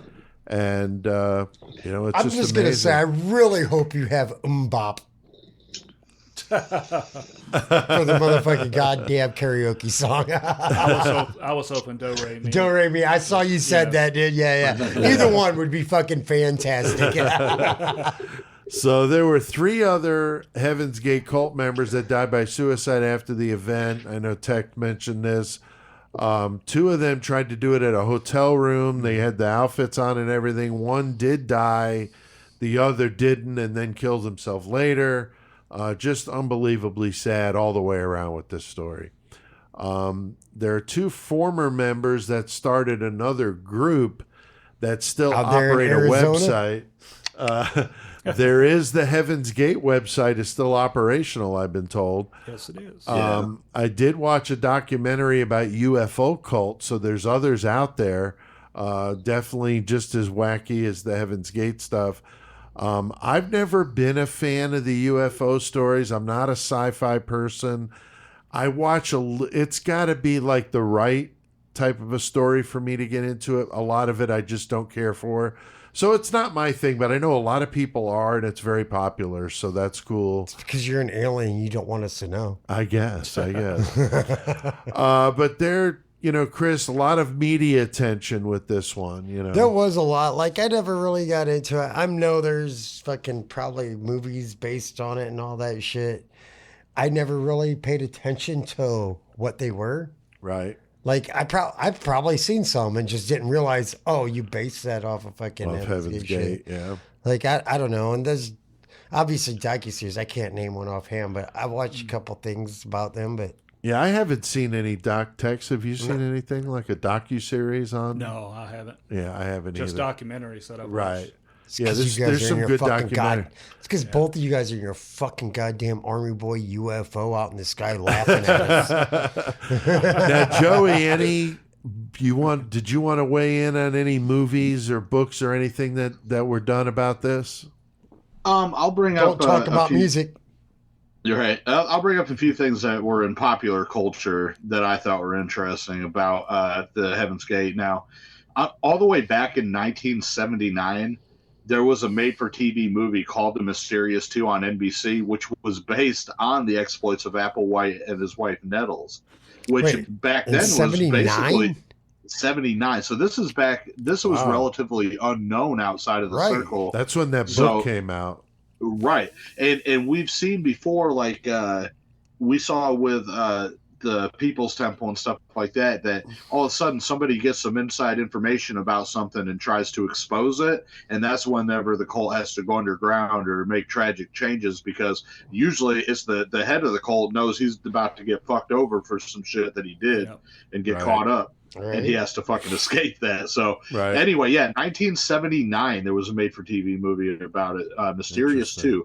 And then after the mass suicide, right after it happened, Saturday Night Live, they aired a sketch on their very next episode, which actually had the cult members making it into space, and they did a commercial parody for kids, and the tagline was "Warned by level-headed Christians," which wow. That's some crazy shit. I mean, I think that would be in poor taste nowadays, right? But, let alone back then, it was hilarious back then.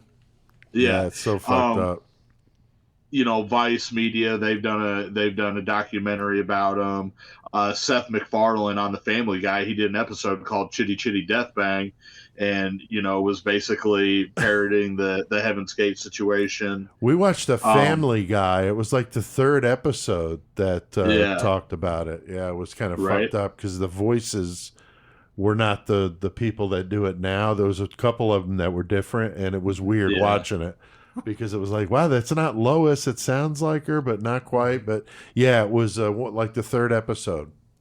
Right before Alex Bornstein fucking joined. Mila Kunis wasn't in it yet. Right. But and then one more I was going to mention, and this was more recent, but I thought this was pretty cool, was back in 2018, there's a rapper named Lil Uzi Vert, and he was putting out his album at that time, Eternal Attack, and he was using symbolism from the Heaven's Gate in his in his artwork for the CD and everything. He was kind of like Wait, basing it and off he was doing that. this before the fucking suicides?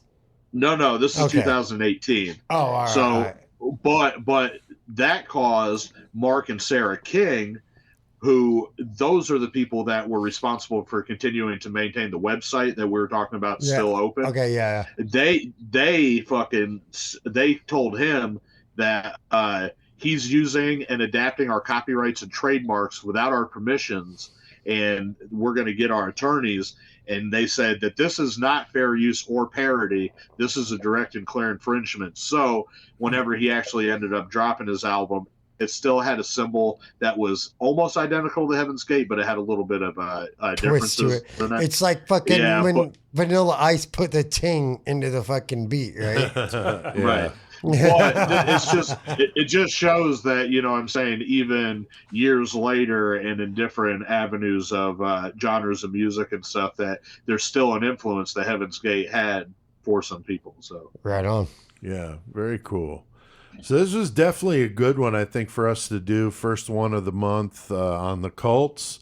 And just amazing the mind control over people that, you wouldn't think would fall for that. But anything to add to this, guys? Heaven's Gate, man, good one for sure. Anything?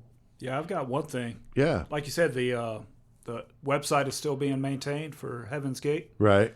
I heard that if you email them and you have a question and it's respectful, they'll answer you They- back. Really? I haven't tried it, but I did listen to Interesting. this one podcast today. I was like, all right, I'm going to see what's on there. And it was the greatest. I'm not going to name the name. It wasn't the greatest, but it wasn't bad. Mm-hmm. But they said, like, we emailed them some questions and they answered. Like, they read the. you go. I was just like, Interesting. oh, all right. that's cool. Maybe we'll come up with Like, a question yeah. or two and throw it at them. Yeah. I'll email them. We'll whatever. have to get a mask. Oh yeah, put the Put mask. the email. Dude, I was going to say that. A fucking Marshall Applewhite. Applewhite fucking mask for fucking Rick. Yeah, that would What be the good. fuck, dude? He's doing How Anton badass would LaVey that now. be? He's I almost know he's done. doing Anton. Yeah, I knew that.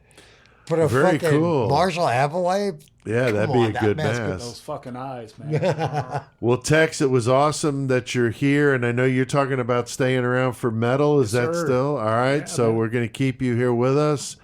Next week, we're going to keep doing the cults, and we're going to be with Shane next week. Shane Yes, Borchuk from Winnipeg is going to be on with the Anthill Kids. That's a This fucked up. motherfucking shit. Yeah, we're going to keep Holy ratcheting fuck. up the net. So if you thought Heaven's Gate was bad, wait till you hear Nope. some of these other AL ones. kids. Nope. Yeah. Way different spectrum, bro. Very, Way very fucked different up. spectrum. A Canadian cult for the first time, Yep. and we're going to dig into that one next week. Involves some surgery, cutting body parts off, I mean, and sewing Heaven's Gate people cut up. off body parts, but this gets way Well, more. they went to a doctor and right. had Yeah, it done. they had it surgically Not done. This this is going fucking to whack be way job. different, dude. Yeah, old Rope Thoreau. So yeah, it's going to be Ugh. going to be a good one. So you don't want to miss Anthill Kids next week with Shane. Joey, any good page a day for us? I got one tale from Page Today, and it's actually one that we've been alluding to, so I figured I'd talk about it because All we right. are going to do this case at some point. And the case that they're talking about is the story of Elizabeth Fritzl. Oh, man. And like I said, we've definitely alluded. This story is one that we have to do, but Oh, Dude, yeah. Page Joel Today, Fritzl is a terrible, terrible human being. Yeah. Yeah. All right. So, August 28th, 1984. Josef Fritzl, he asked his 18-year-old daughter Elizabeth to help him carry a door down to the basement. They're living in Amsterdam, Austria. So she held the door while her father installed it.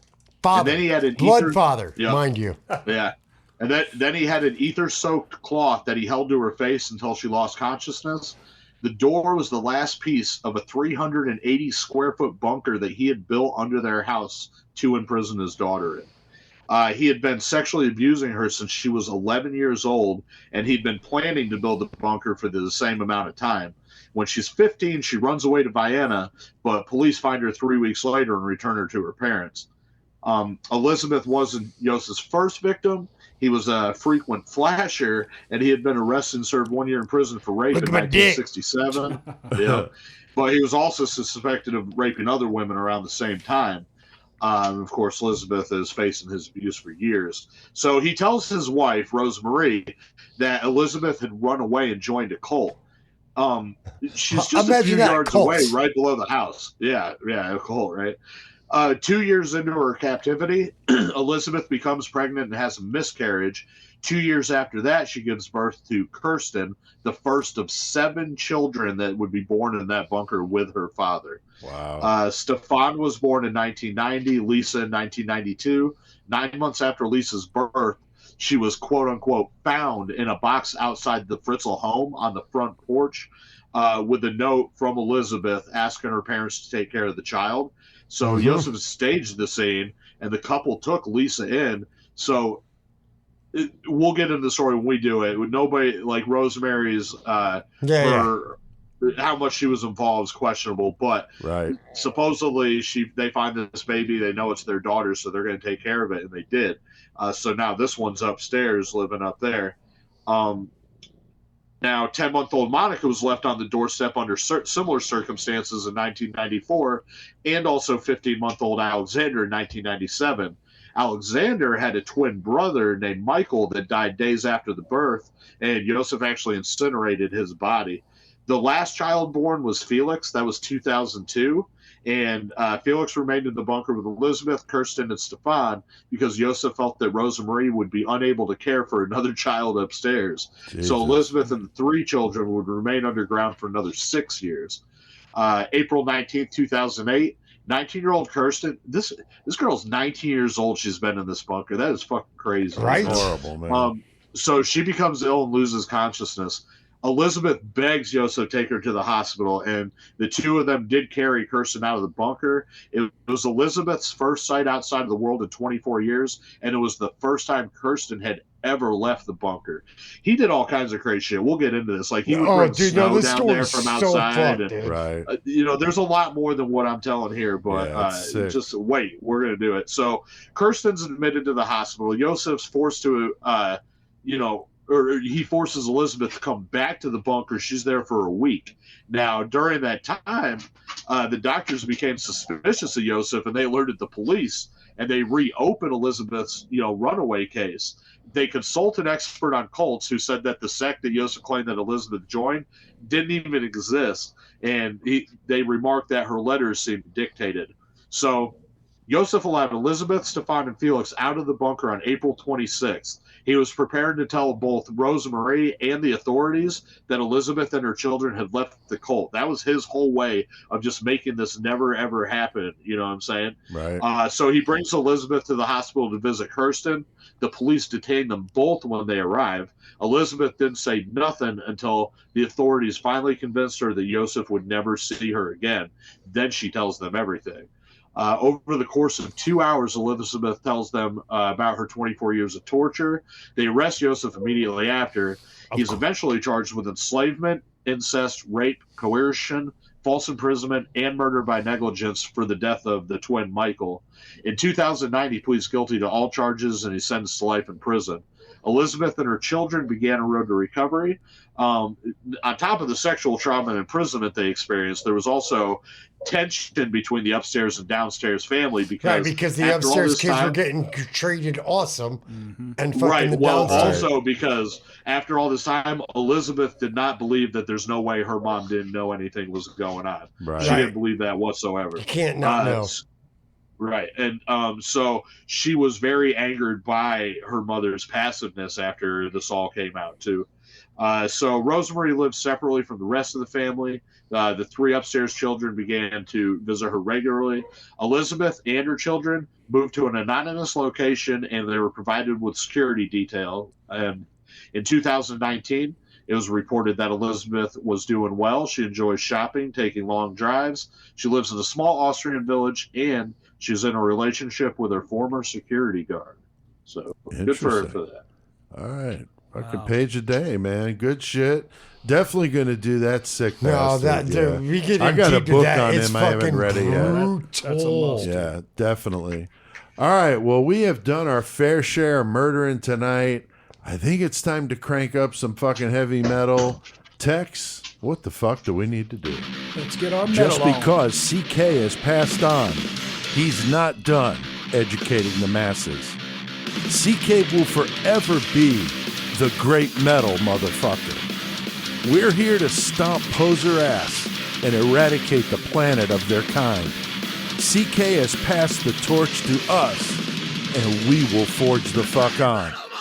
In CK's name, we will bestow metal knowledge upon all of you. All right, we're in the metal segment. Great Yes, we metal are. motherfucker The looking great over our metal shoulder. motherfucker.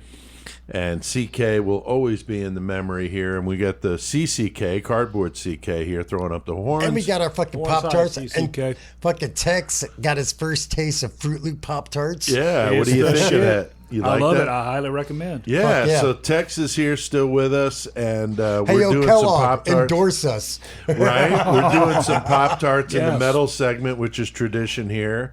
And because CK's gone, we take our turns passing the horns every week. Chris got the horns this week.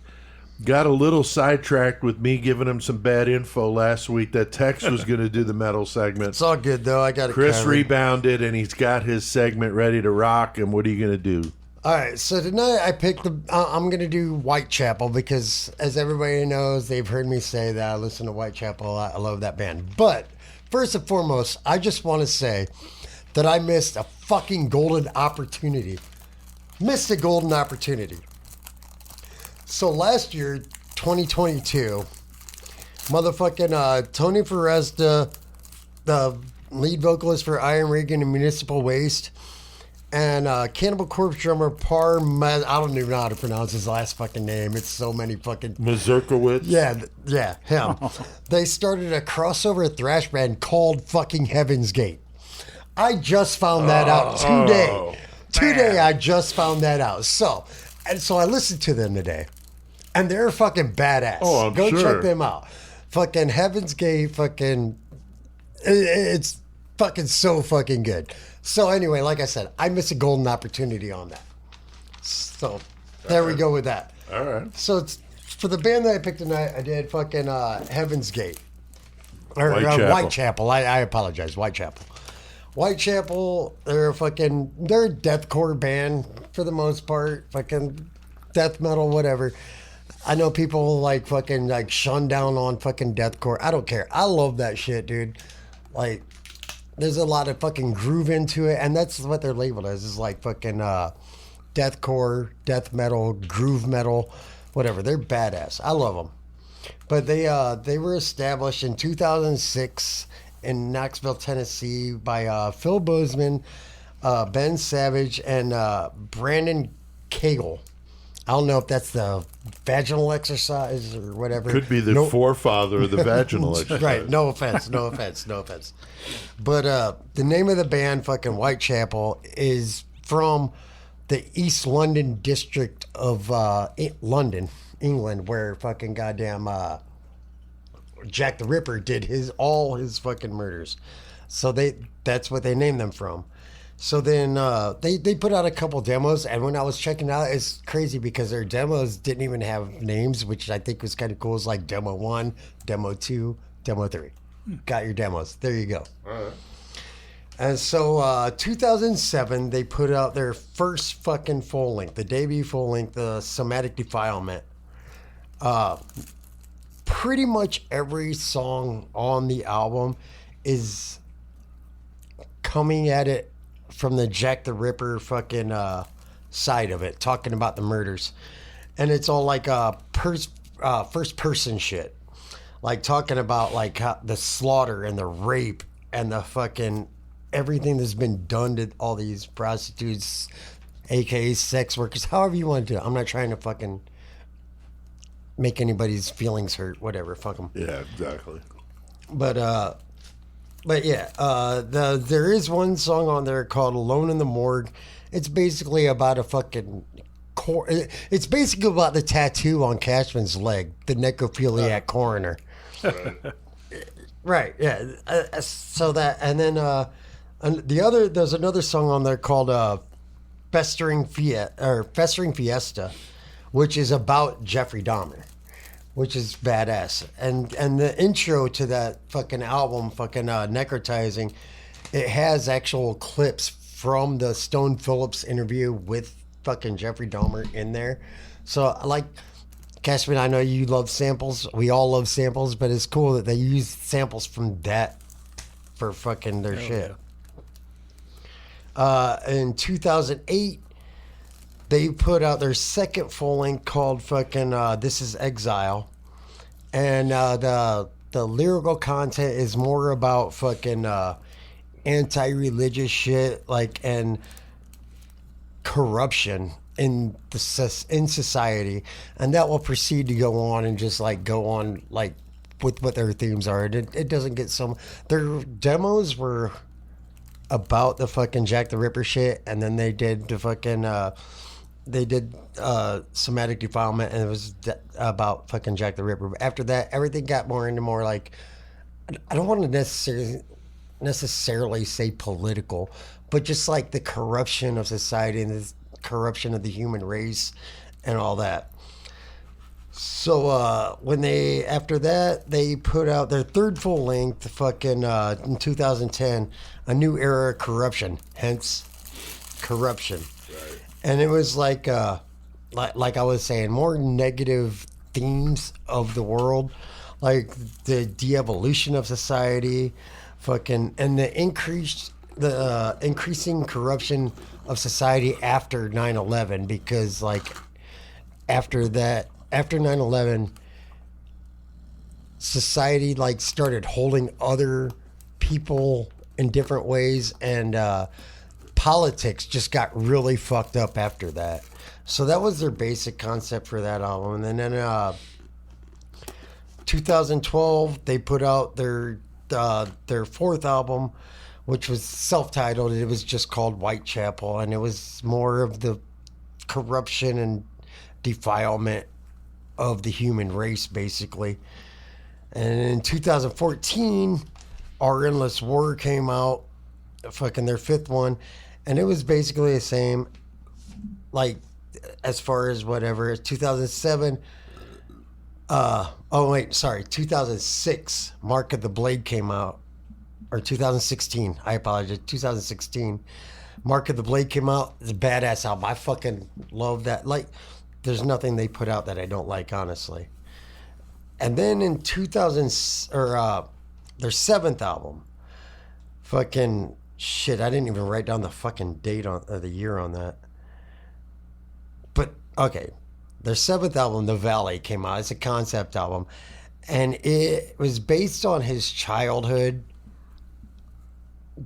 And that's when he started using a lot of clean vocals, which I know a lot of fucking metalheads like ain't so super into that, but I dig this fucking album. It's fucking great, and it's based on his childhood. And the title of the album, The Valley, references to where he fucking grew up, is Hardin Valley, Tennessee. And his dad died when he was 10, and at the same time, his mother, like Phil Bozeman, the vocalist, like his mother at the same time was like battling very hard with fucking alcoholism and schizophrenia. And it was just a very hard time for him as a child. You gotta like, and you write, as a fucking musician, you write about things you know. Right. So like his mom eventually ended up getting remarried to another dude who was very abusive and violent to him and his mother, and then introduced her to fucking crack cocaine. His mom eventually ended up fucking ODing on crack. And he blamed all that shit on his, quote, stepdad, whatever. And he blamed it on him, which I can understand. Like, your mom's already dealing with some shit. Mm-hmm. Now you're going to fucking get her on crack? Go fuck you. Yeah. So fucking...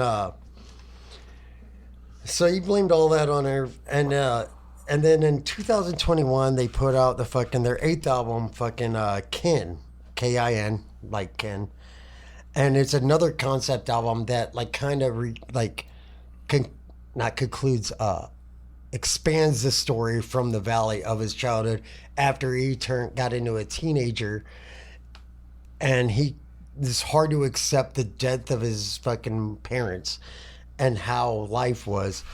And he did a lot of clean vocals on that as well, which is very, very awesome. The fucking songs on that, like on both those albums, honestly, like when a demon defiles a witch is a great song. It's about like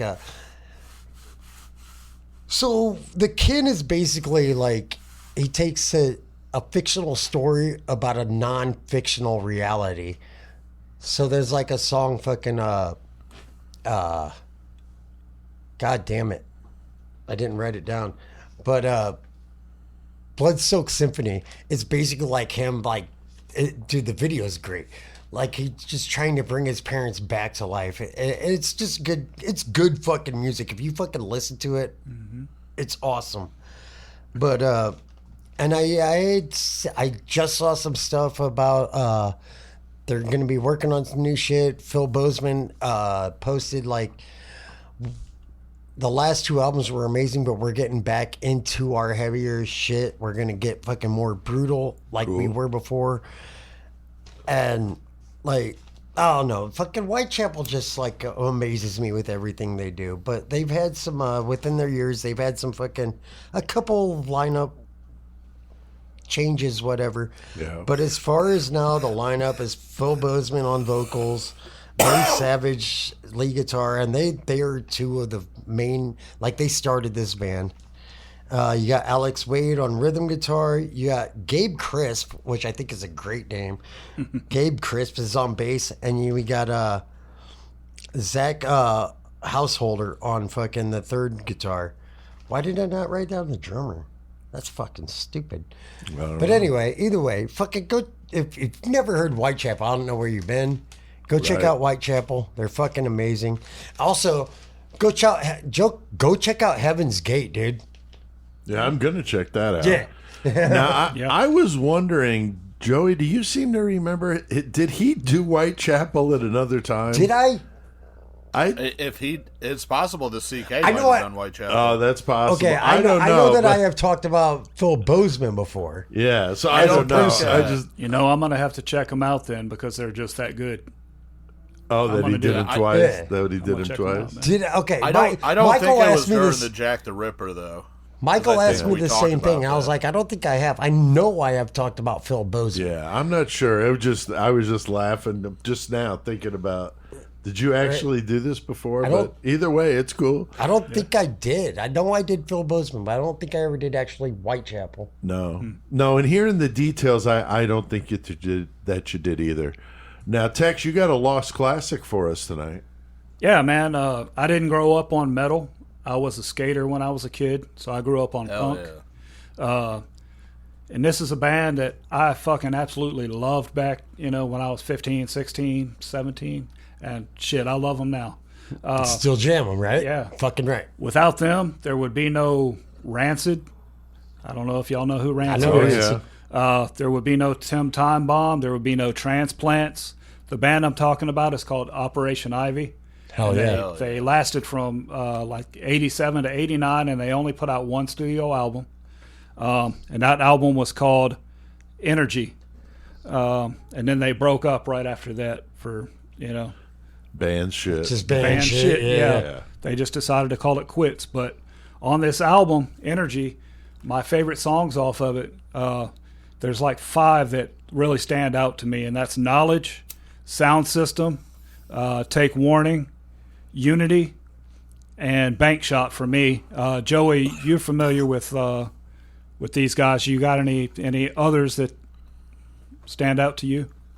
No, like you said, I mean, but they basically had the one album. So Yeah. when you grow up listening to Operation Ivy, you almost just listen to their whole Right. discography. Yeah, at once. that's it, bro. I felt the same way with the Germs or a couple Yeah, other the bands like Germs. that because they only put out so much stuff. So by the time I was old enough to obtain albums or listen to them, you almost just listen to their whole discography Yeah. through. So Operation Ivy though is like you said, so fucking influential though. Yeah. That's cool, and I'm glad they thought of bring that up in I do the like segment, that, yeah. Tex, because that was cool that you wanted to do the Lost Yeah, Classics. fucking so. A, dude. Yeah.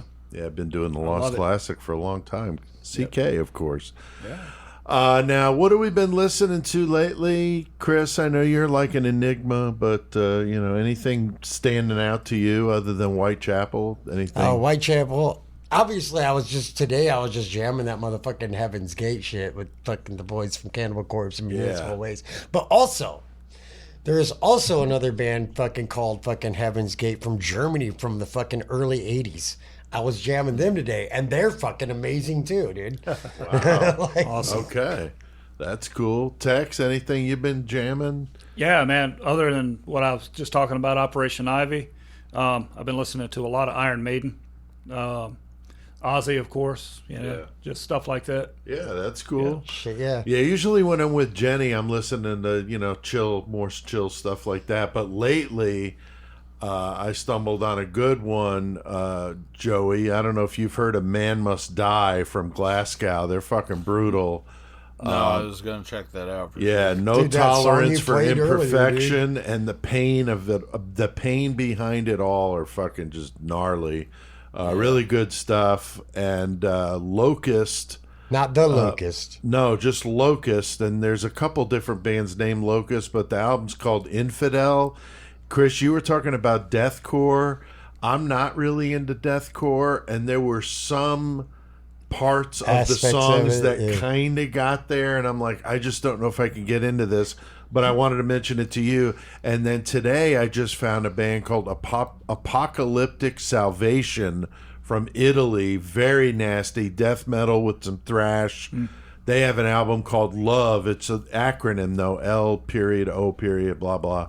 So I don't know what that means, but these guys are wicked. Really, really good stuff. Just came out. So that's what I've been jamming. Joey, I know you were at the Chicago Domination Yeah, Fest. what's up with that, homie? How was that? That was dope. Fucking before that though, I was also what I've been listening to was I actually got a copy of this band Gutted Pulp. They did a demo. Well, I guess it was their only album. I guess you'd call it, called Swollen Contusion in 1994, and they were from Alton, Illinois, and it was in the day of the tape trading far. days. Well, yeah, but that fucking album was huge to me because it was the first time I ever heard a vocalist doing like the burping vocals, is what I called it back then. Right. And and like it was just really big influence on what I ended up doing later on. But then like a year ago or something, I saw one of my buddies in Florida posted up a picture of the CD of it and shit. I was like, where the fuck did you get that? And some company overseas had gotten rights to it and they put it out, but all the companies around here were fucking sold out. And I got on fucking Discogs the other day and fucking found a copy here in the United States, and it ended up coming from Head Split Records. So fucking I got that. But anyway, so fucking Gutted Pulp. Did you get it on a decent price? Yeah. Actually, it was a pretty good price for Right on. since it was an import and everything. Hell yeah. But to me, it's sentimentally, it was just bigger. I fucking have also been jamming. A buddy of mine, well, Chris knows him too, but his name's Johnny from over there in that area, and he's got a one-man thrash band he does called Assassinator, and fucking he put out a little album called Dead Man Double Tap, and it's really fucking good. I got a copy of him off him up in Chicago this weekend, and he had already had it available digital, but I like the physicals, and I could put them in the car for a while. But yeah, so Assassinator out of Bloomington, fucking support that shit. Johnny North. Yep, Johnny North. So yeah, real quick recap of CDF. Really, all I'm going to talk about real quick is a couple of the bands that were just stand out because honestly, every band that played this weekend fucking brought their A game. Fucking Chicago Domination Fest is put on by Miguel Gorgrinder Medina up in Chicago. He was a staple of the scene forever, but recently just moved away from there, like kind of surprisingly. So that was his baby. It was probably the biggest brutal death metal fest in the United States, and he had done 8 installments of it over the last 10 years. This being the last one, it was awesome. It was also pretty emotional because it's crazy, but Being these the festivals last and one, stuff, yeah. it is, yeah. And it's times that certain people, it's the only time in the year that certain people see each other that are friends or whatever. So you look forward to this because you can see this person or that person. Now you got to try to find other things to do. But So, a couple of the standout bands that played, Protrusion from Indiana, which I just saw those guys play. Kyle Chrisman from Gorgasm's in that band. Vituperate, which is my homies from fucking North Carolina / Virginia. Yes, sir. Their set was so goddamn good. Scaphism from Texas, first time I saw them, they were fucking huge. They're playing down at Gord too, so I'll see them again. Reviled, also from Texas, the boys that are bringing me down there for Gord. All huge. Stabbing, oh my god, their fucking set, they just continue to dominate shit and blow people away. They've been on their tour with Defeated Sanity through this, and they just came through Chicago and wrecked shop. Dark All Slaves from France, fucking huge goddamn band, so goddamn technical. Motherfucking torso fuck. Yeah, and then Defeated Sanity, they were the headliners of day one, and oh my god, that band is just so goddamn robotic and phenomenal. I've seen them a few times, so this time I just kind of sat back on the side of the stage and literally watched the drummer the whole fucking time, because it was just like, goddamn, wow. Then the second day fucking came in, bashed in from Oklahoma with the Ghetto Slams. That was tight. Between the Killings, my boys from Indiana, Braxton and them. And actually it's kind of funny because, shout out to the Between the Killings boys, because they let me stay with them in their hotel the first couple nights, and I chilled with them. But whenever I woke up the first morning after the second morning, I guess, but my buddy Braxton's there, and he starts talking to me about Murder Metal Mayhem and shit. He was like, bro, you gotta get me on one of them serial killer fucking segments, man. This shit's so awesome. And I was like, we'll fucking get to it. And I already told him I want to do like a little interview for whenever they put out their second EP that they're coming out with. Definitely. But anyway, Peeling Flesh, oh my fucking god. That was one of my standout bands from Chicago Domination Fest. Never saw this band before. They're from Oklahoma City, Ghetto Slam, but they just fucking brought a huge fucking set and had a good time doing it, and that makes a huge difference when you see a band that's actually having just fun and living in the moment. It fucking definitely, brings a new element, I think. That makes a huge difference when you're not looking at a band and they're like, oh, we're working. They're like, no, we're just fucking jamming, dude. Fuck yeah. Yep. That's Virulent huge. Excision. Virulent Excision played. That's Miguel's band. So that was cool. And to see him with the combination of guys he had was really cool, because that probably won't happen again, since it'll now be more of a project piece with international players. Analepsy played. Cognitive. Torso Fuck from Finland. That was like fucking bucket list shit, to see a band that I've loved for so fucking long, dude, and then get to fucking see them play, and they were badass, and I got to hang out with them afterwards, and just it was really, really fucking good shit. That's one of those. That's one of those CDs. You remember that big ass book of fucking CDs I had of yours forever? Yeah. That's one of those CDs that I listen to constantly out of that book. And then, however many years later, it's like, got your CDs, bro. Yep. Vile from Texas, they were fucking huge, and then Origin from Kansas was the headliner on Friday. Yeah. Saturday, fucking Execrescence from Washington, fucking grind band from out of there. Holy shit, that band was really good. They opened it up. Bunch of other bands. Human Artifacts, they played that day. Their set was so fucking good. Fuck yeah. 15 years since they had last played, Yeah. it was, you could tell that they fucking definitely fucking put their set together and took That's time. cool. Right. Immortal Suffering from New York, another one of my fucking favorite sets from the weekend. Cenotaph from Turkey, they're currently still touring in the U.S. Regurgitation from Ohio, that was fucking awesome as shit. Brodequin from Tennessee, Putridity from Italy. I mean, Putridity is just always going to be one of the fucking most amazing bands to me, and the fact that I've got to see them a handful of times is just, I consider myself very lucky. Cephalotripsy from California, and then the final headliner on Saturday was Mortician out of New York. Mortician, baby. CDF, yeah, that was a huge fucking time. And then just a couple standout moments. It was cool. My buddy Darren from out there in Phoenix, he goes to Full Terror every year. Fucking Darren, Chris. He brings his daughter Jess sometimes. But this dude is the most fucking badass dude for spreading metal and just being there for fucking a scene, you know what I'm saying? But he told me while we're standing out there, he was like, hey, one of my buddies from out here, this kid fucking flew out by himself. If you happen to see him, you know what I'm saying, just say what's up and, maybe smoke with him or something. And it was crazy, and I'm showing Jason and Vanna from Murder Machine, like, the text, because they know Darren, too. And I was like, hey, this is this dude's picture, if you happen to see him, you know what I'm saying?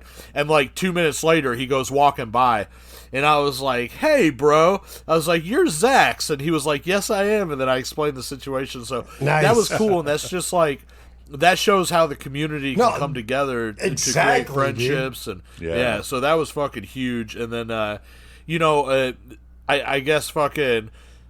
I don't know. I guess that's all I'll say about CDF because it was just such a badass experience. But it is the last one. But everybody keep an eye out because he's going to end up down in Dallas and he's going to be having his hands in the Gordon the Heart of Texas Fest, which he already, you know, is part of that. So it's not like he's going to stop. He's just going to do it somewhere else. Right. Very cool, man. Well, I'm glad you had a good time. It sounded awesome. Fucking A. And Joey, you got the horns next. You have any idea who you're going to do? Fuck, you know, I had fucking some ideas. I'm not exactly sure right now, but I will get back to you. Yeah, no problem. I'm definitely doing a band again. I want to get back to doing that. But yeah, me too. I'm doing a band next time. All right, very cool. That's 666 Club. That's a way you can stay up on what we're doing and get everything early.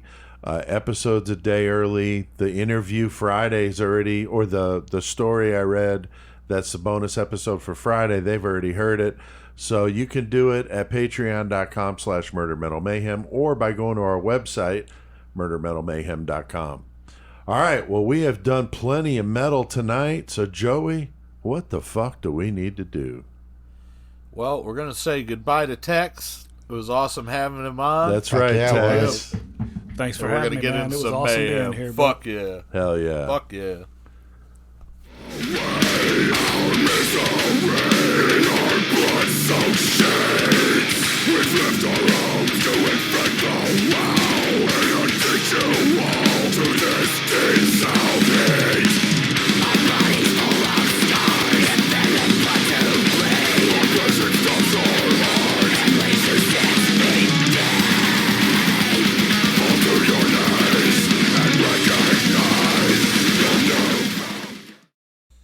Good evening. All that talk about banning abortion these days getting you down? Do you need someone to help you to take care of a little problem? Come by the Christie Abortion Clinic today, and you'll be worry-free in a few minutes. My girl and I went to Christie Abortion Clinic. It worked out great. He did the abortion and it killed her too. I couldn't stand that bitch, and I sure as hell wasn't gonna raise a little crumb snatcher with her dumb ass. Fuck all that shit, I tell you. There's nothing like a relaxing cup of tea as our coat hangers do the magic inside your uterus while you drift away on natural gas and a plethora of other fun drugs. Oh shit, I'm recording a commercial right now. Fuck. Oh shit, my bad. My wife and I were there last week. Hold on a second. All right, we're good. She's been sick with infection ever since that day, but it's all right. She'll either live or die. But Mr. Christie got rid of that 8-month-old fetus with the fucking biggest smile you've ever seen. Oh my God, that's good. He even let us take her home in a jar. I'm sorry, guys, but this fucking peanut butter and jelly sandwich is so good. I don't know what kind of jelly was in that jar in the fridge, but damn, it's good. Thanks, Reg. Appreciate you. We're located conveniently on 10 Rillington Place in Notting Hill, London. We'll have the natural gas ready. We'll see you soon, and take care of that little fucker. Oh my God. Christie Abortion Clinic commercial. Oh, Joey just absolutely killing it. Chris. We had Texan on that one. There's just some good stuff there. Good times. Before that, Whitechapel and The Saw is the Law. So there you go. Good segment, Chris.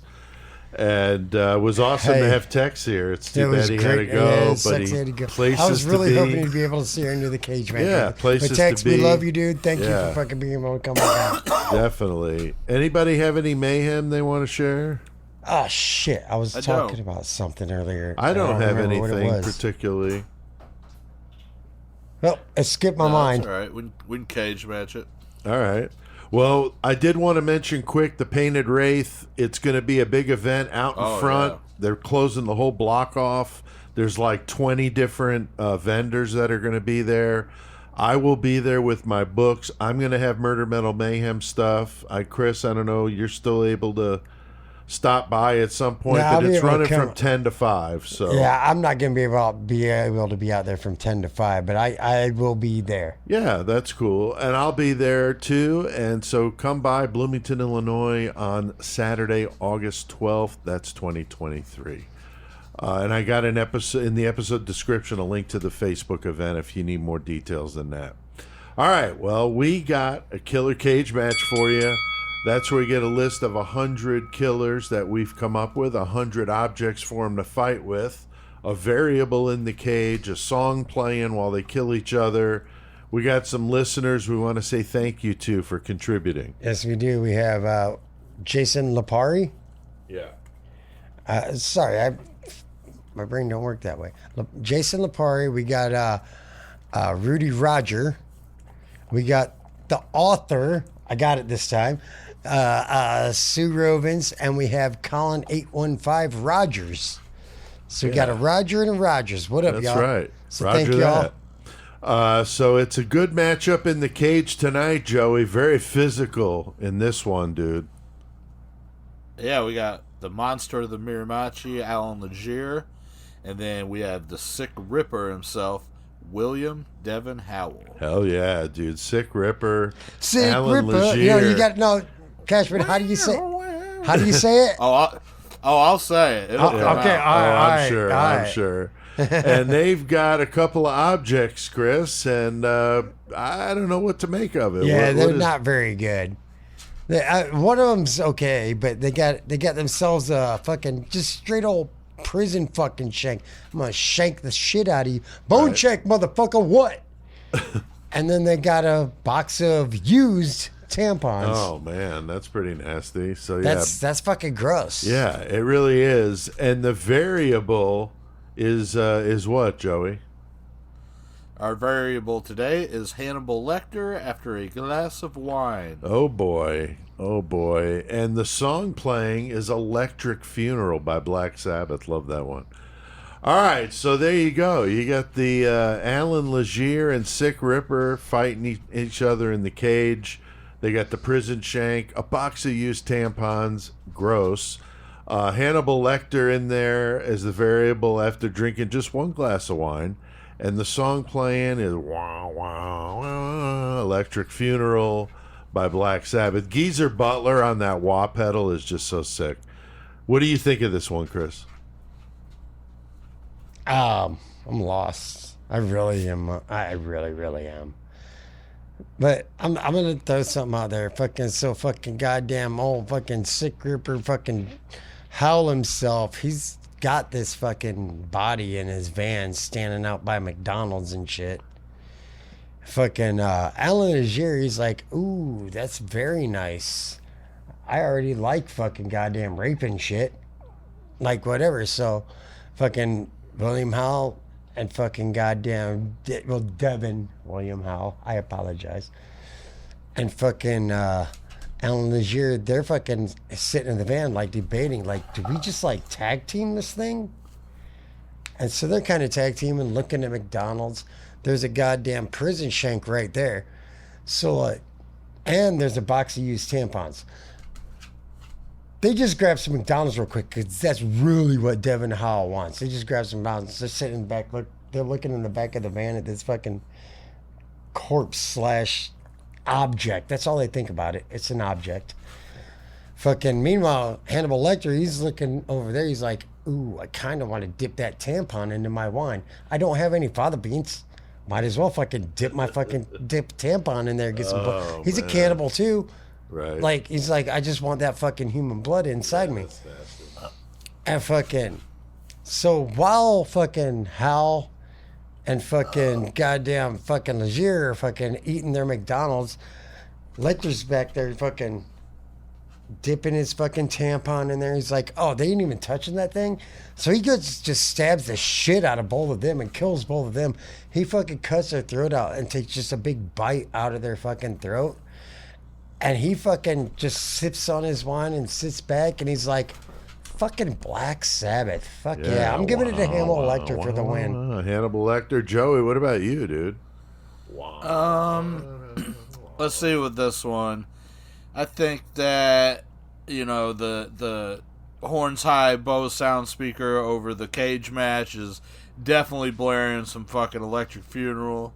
It's always a good fucking track, and it gets you ready for fucking the darkness that is about to ensue now. Right? Monster the Mirimachi now, Alan Legier, of course he's gonna fucking grab up that prison shank, because he's kind of a pussy. Like, he was a fucking monster for sure, but he wouldn't fucking go up against a real motherfucker, so he has to grab that fucking blade to have a little protection.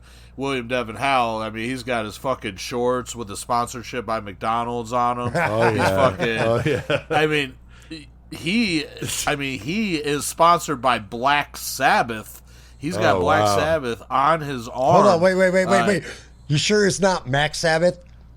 No, it wasn't Max Sabbath, but that would have been cool. But so anyway, that's the only reason we're getting away with playing the Black Sabbath song in the studio right now without getting sued. So anyway, Al Legier, Monster the Miramachi, he's got the fucking shank. William Devin Howell, he grabs up the fucking used tampons. Like Chris was saying, Hannibal Lecter's over there. Obviously, fucking after he has his wine, he wants to have a little bit of fucking blood himself. So he fucking goes over and fucking has to make a deal so that he can obtain some of those bloody tampons. And he starts sucking on them, and he's like, oh, this is just the best way to fucking do it, and fucking, you know, sucking his teeth like he was doing that shit, and fucking, then William Devin Howell's like, motherfucker, you don't even know how to get fucked up. I'm about to show you. And he grabs that fucking bloody tampon, fucking dips it fucking in the wine glass that fucking Hannibal Lecter drank the wine out of, soaks up the rest of the wine and the cunt blood that's on the tampon, shoves it into his own asshole, and he's like, this is how you get high, motherfucker. So now he's spinning. He's fucked up. Hannibal Lecter is so fucking stoked at this fucking idea of ingenuity, and this is going on, so he fucking grabs up one of the tampons himself, shoves it in his ass. They're both fucking flying. William Devin Howell is just fucking loving it. He's like, now's the time when Sick Ripper comes out. Because people don't even know that he was never Sick Ripper until he had that cunt blood in him. That was his secret weapon. Okay. That never came out in court and shit. So now he's Sick Ripper. Now he's running around the fucking, cage match, just fucking air guitar like a motherfucker, hair flying with my sponsorship by McDonald's. And fucking Alan Legier is so goddamn confused by what just happened with this transformation and metamorphosis that he just fucking grabs the blade that he had and he cuts his own fucking throat because he doesn't want no part of Sick Ripper because that dude goes hard as fuck. Wow. And Hannibal Lecter's over here fucking fucked up out of his mind, staring at him like he's a piece of fucking steak to begin with. So he just cuts his own fucking throat. Wow. He's done. Hannibal Lecter's like, well, you knew exactly what I was thinking because now I'm high and got the munchies from this cunt blood in my asshole. And he goes and starts eating Legier's face because it's so fucking tasty with that fucking Canadian bacon fucking flavor. And then that's just ham. Yeah, and then so Sick Ripper's like, wow, Sick Ripper, wow, and fucking with the fucking Black Sabbath blaring, him screaming Sick Ripper, he fucking takes that fucking blade that was in Legier's hand, and he starts stabbing the fuck out of fucking Hannibal Lecter because he's not dumb. He knows Hannibal Lecter's a genius, and somehow he'll talk his way into also eating him too. And Sick Ripper, he don't get fucked with like that. And that's the end of the cage match. Wow. Sick Ripper. Wow. Unbelievable. I love it, dude. Loving that shit. Good stuff. The listeners love it, and that was a good one. So fucking A. The Creation of Chaos 4 book, I'm working on the audio recording. I'm about 3/4 of the way through it. Coming out really good. And so I've got, I think I got 6 stories or 5 stories left. I've done 6. So doing really well with that. And I got the sale going on at PeteAltieri.com. Go check it out, dude. All It's my good books, shit. all It's my good books shit. are discounted for the summer. Yeah. So thank you very much. And I'll link to that in the episode description. I've mentioned the Murder Metal Mayhem website, murdermetalmayhem.com. Another great one. I hadn't read it before, but I just recently had read Meat Wagon. That was fucking pretty fucking good, dude. Yeah. Like the short story. Okay. Yeah, I just recently read that. I was like, oh, all right. Yeah, that was kind of a different one. I don't Yeah, normally it was write different. the It's really good, gang though. type story. Yeah. Yeah, that's cool. Thank you. So you can also subscribe to our YouTube channel. So that's another place you can catch up on what we're doing. But we have done plenty of mayhem tonight. So, guys, let's hit that fucking outro. Oh, yeah.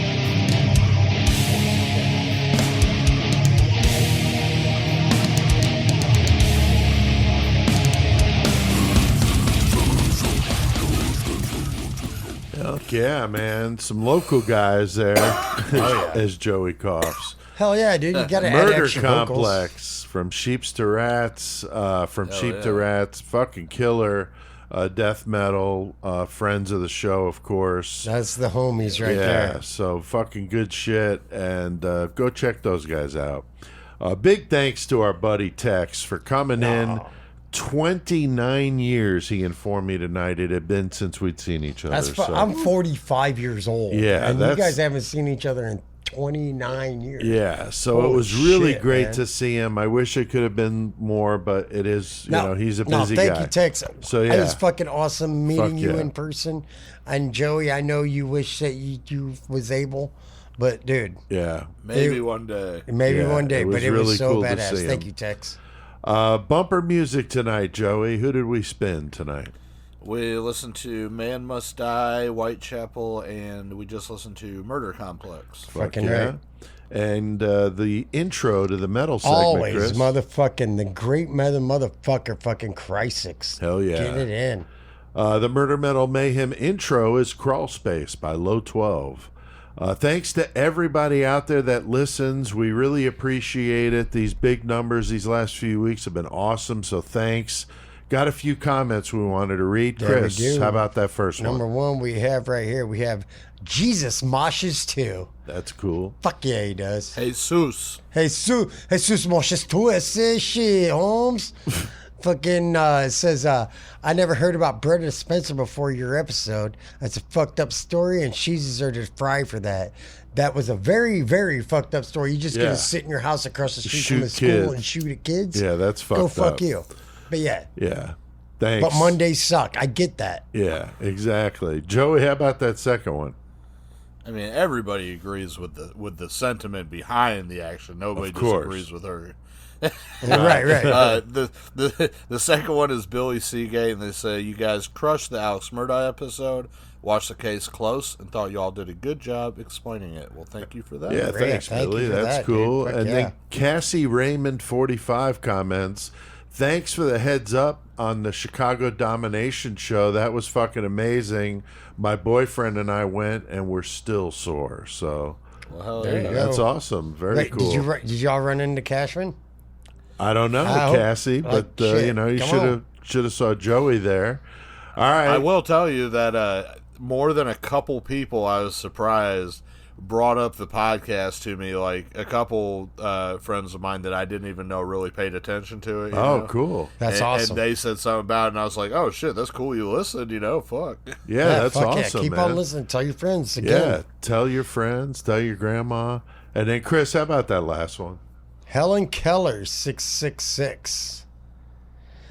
Do you know why Helen Keller died when she fell off the cliff? No. Nobody understood sign language. Oh, Jesus. Anyway, Helen Keller 666 says, no one is better than Murder Metal Mayhem. Fuck the rest. Thanks, Helen Keller. We appreciate that. Oh, yeah. You were supposed to leave the plunger in Helen Keller's toilet. That was the joke you played on. Oh, my bad. Yeah, that way. Yeah. You How could pick up. do blind people know when to stop wiping, dude? I don't know.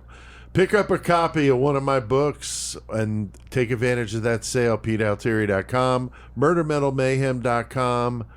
Joey, your distro, we're going to link to it in the episode description, but anything you wanted to point out specific? Well, technically, today, 2 Deflowered albums are self-titled and The Decade of Debauchery, the boys out of Texas, but both of their albums are officially released on my label today.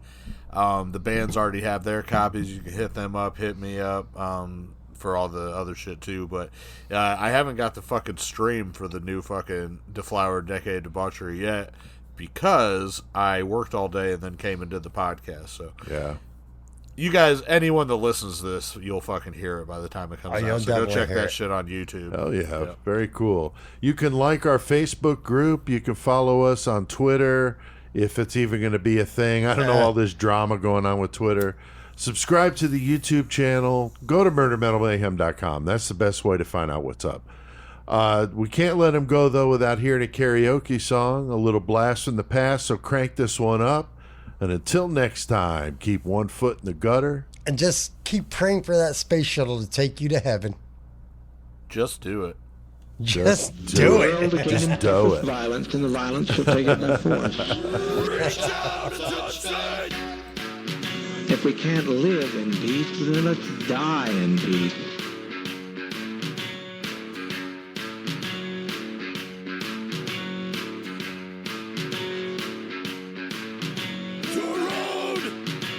Personal Jesus, someone to hear your prayers, someone who cares. Your own personal Jesus, someone to hear your prayers, someone who's there. Fuck yeah. One of those people on that plane is gonna shoot the pilot. I know that. I didn't plan it, but I know it's gonna happen. Feeling unknown and you're all alone. Flesh and bone by the telephone. Lift up the receiver, I'll make you a believer. Second best, put me to the test. Things on your chest, you need to confess. I will deliver, you know I'm a forgiver.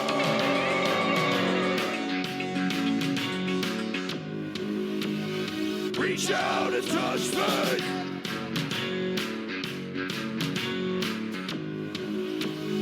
Reach out and touch faith. Your own personal Jesus. Someone to hear your prayers, someone who cares. Your own personal Jesus. Someone to hear your prayers, someone who's there. Fuck yeah.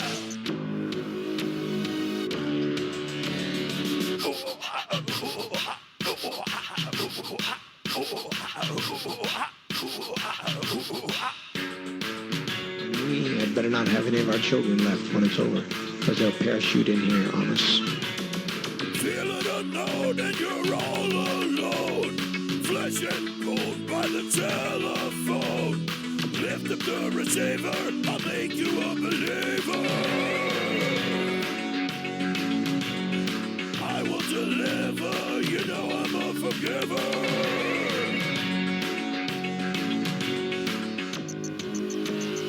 Reach out and touch her. And being so bewildered with many pressures on my brain, seeing all these people behave so treasonous, it was just too much for me to put together. But I now know what he was telling me, and it'll happen.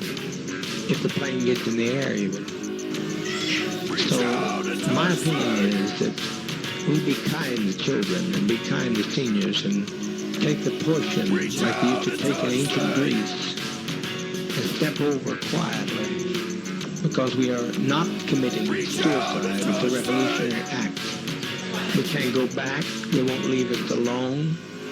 They're now going back to tell more lies, which means more congressmen. And there's no way we can survive.